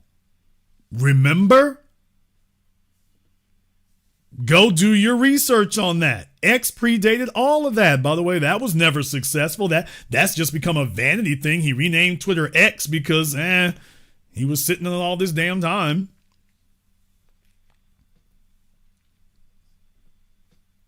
D.E. White much? Hell, they changed whole laws to make it where these people can keep making money. Cryptocurrencies would have been failed already if they hadn't simply set up here and changed the laws in order to facilitate it. And now here's Trump and the rest of them, just running wholesale scams now. D.E. White, man. These folk are doing the same thing Omi and the Hellcat did. And he went to prison and they're like, all right, we good. This is D.E. White. Don't let any of these people play you for a fool. When you start hitting them with these invoices, like I'm telling y'all, they're going to get quiet real damn quick and start splaining. Tesla is a beneficiary of the state of California paying for the build out of the chargers because no electric car company could be viable because there was no charging network and the state took it upon themselves to fund a charging network, not Tesla. And they kept, how can you lose when the state of California goes into business for you? How can you not be a success if the state of California takes it upon itself to go into business for you? Well, don't worry. You can't afford to build out those chargers. We'll take that. We'll go ahead and build them out for you. Well, I'll be damned. How the hell could you lose? You show up talking about, hey, if you do for me 1/50th of what you just did for Elon, I've got something over here that'll make some things pop off. Oh, well, it's tight over here. We ain't really got the money for that right now. The budget's kind of tight. Oh, hold on a second. When Elon showed up, you had unlimited money. I showed up, and now you're pleading poverty. Isn't that amazing, folks? When the white guys show up, Facebook shows up, Amazon comes to New York, unlimited money to redevelop Long Island City. Oh, folks, we will be here for the rest of the year with me naming off the names of all of this crony white supremacist capitalism. We've covered this before. Long Island City, which is actually in Queens. Remember, they were going to clear out this great big huge gigantic piece of land so that Amazon could have a second headquarters. What? And wanted to use taxpayer money to do it. This is New York, your so-called blue state. Give us the taxpayer money. We're going to spend hundreds of millions, if not billions. Amazon's got all the money in the world. Well, yeah, we wouldn't want to make it hard for them now, would we? And then when you show up, well, we got money for Jeff Bezos. We got money for illegal aliens. We got money for Asian businesses. Black folks show up. You niggas need to quit begging. Wait a minute, but you just gave money to the model minority. You niggas need to quit begging. Okay, but you gave the white dude over here money. You're giving your white folk money. You're giving your Asians money. You're giving your illegals money over here. The only one you ain't giving it to is me. Yeah, you need to pull yourself up. Okay, Jeff has already pulled himself up. He don't need nothing. That's the problem. You niggas are always in the way of us economic development. You don't understand what good economic development is. Okay. And now with the data centers.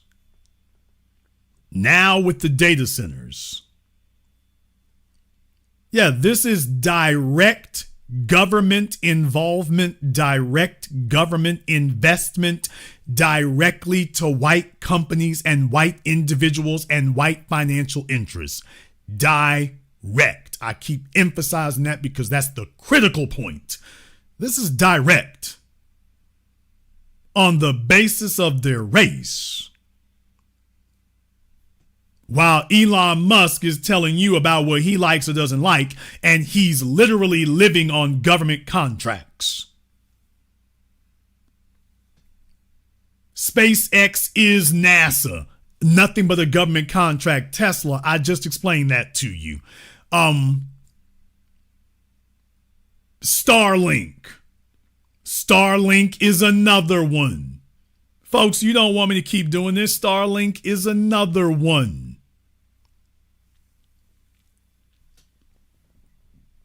You want to talk about Intel? You want to talk about NVIDIA? You want to talk about AMD? Even some of these Asian companies and whatnot. I already talked to y'all about the CHIPS Act. The CHIPS Act is direct investment into all those things. The Samsung fab, silicon conductor fab that they're building. Yeah, the semiconductor chip fabs they're building for Intel, Samsung. That's direct government money, folks. That's what Joe Biden did with the CHIPS Act. Direct government subsidy. Direct, not indirect. Hey, here's $1 billion to make sure you got the land and the purified water and the infrastructure and everything else you need. Taiwan Semiconductor, Samsung, Intel. Here's a couple $1 billion just to get you started. Here's a couple $1 billion just to get you straight. I thought they were already straight. Well, you wouldn't want to make it rough on them. Then you show up. You show up and say, hey, you know what? I don't even need what you just gave Intel. Break me off just a little slice of that. I'll be good with a little slice. You don't have to give me the whole loaf. Let me just get a little slice what you just gave them. You niggas need to quit begging. D.E. White. D.E. White. People, now let me go a little bit further. I want to go a little bit further with this because you see there's certain parts about this kind of stuff that they don't tell you about or they try to gaslight you about. What they're going to try to tell you is, well, these companies, they actually produce these things. So all the government is doing is going ahead and putting money into the perpetuation of the production of it. It's not like it's just an idea that you're looking for somebody to fund your screwball idea. Lie. That's a lie, people. That's a lie. These companies get hundreds of millions and billions of dollars in contracts simply to explore quote unquote development. What? They get money to pursue development of new aircraft, development of new quote unquote weapon systems. You know, like the white boy out there who's got the drones that he's been making.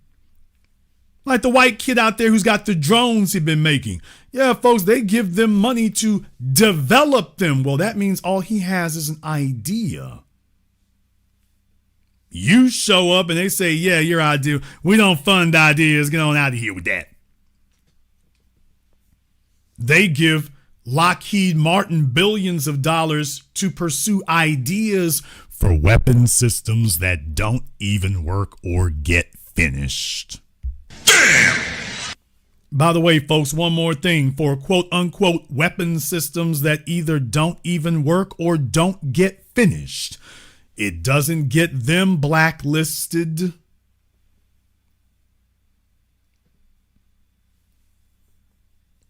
For weapons and equipment that don't even work, they get money to develop it, they get money to work on it, they get money to refine it, and then when it doesn't work, they get more money to go back and see if they can fix it, and when that don't work, oh well, we just let the contract expire. And when you show up, all of a sudden, now we can't do nothing for just an idea. You don't even have a prototype or nothing. How long have you been in business? We can't just sit here and fund everybody's screwball idea. When you show up, all of a sudden, we don't provide funding for ideas. The white kids show up. Well, okay, here's a few $100 million. Let's see how that goes. I just reminded you that's where Palantir came from. That's where it came from. I got an idea. And please do not tell me that Palantir is black. Let's don't even try that one. Let's not do that. Let's not even start that. I want to take a moment here to go ahead and dice this up and slice this up so that y'all can understand just how deep this goes. DEI is known as DE white. And everybody knows their job is to deflect so that you think the real issue is all these black folk getting stuff that they ain't earned. Yeah, so that we're not having a conversation about the people sitting on 96% of the wealth asking, by the way, how much of that did you earn? How did you get that? Let me look at this contract you got. Wait a minute. You doing the exact same thing you told us that we don't do.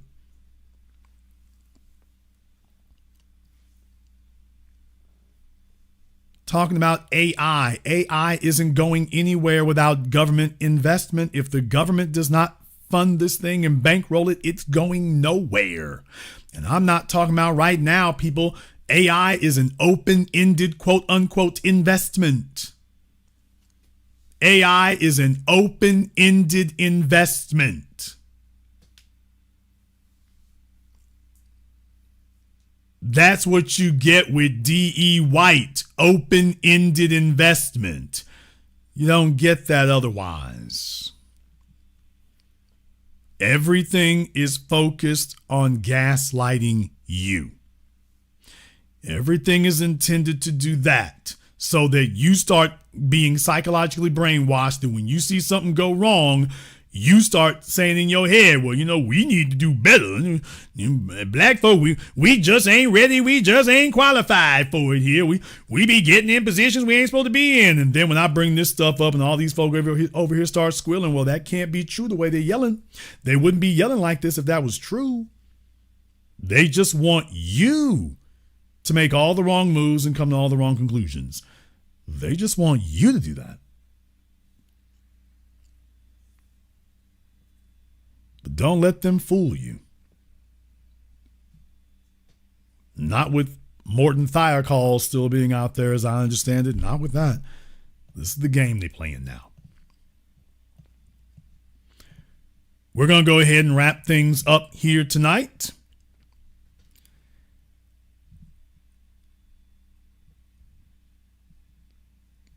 If you are new here to the Black Channel, welcome to the Haven of Intelligent Black Thought. We do this every weekend, holidays, some days in between. So click that subscribe button and that notification bell. Join us each and every time that we are here. If you haven't been to blackchannelfilms.com, check out our groundbreaking best-selling documentary work at blackchannelfilms.com. I want to thank all of you for tuning in to tonight's program, live or recorded. Thank you all for liking, subscribing, and sharing. And this concludes tonight's broadcast of the Black Channel. I am your host, your brother, your humble servant, the Black Authority. And until next time, my brothers and my sisters from around the world, remember, black is the future, and the future is uncompromising.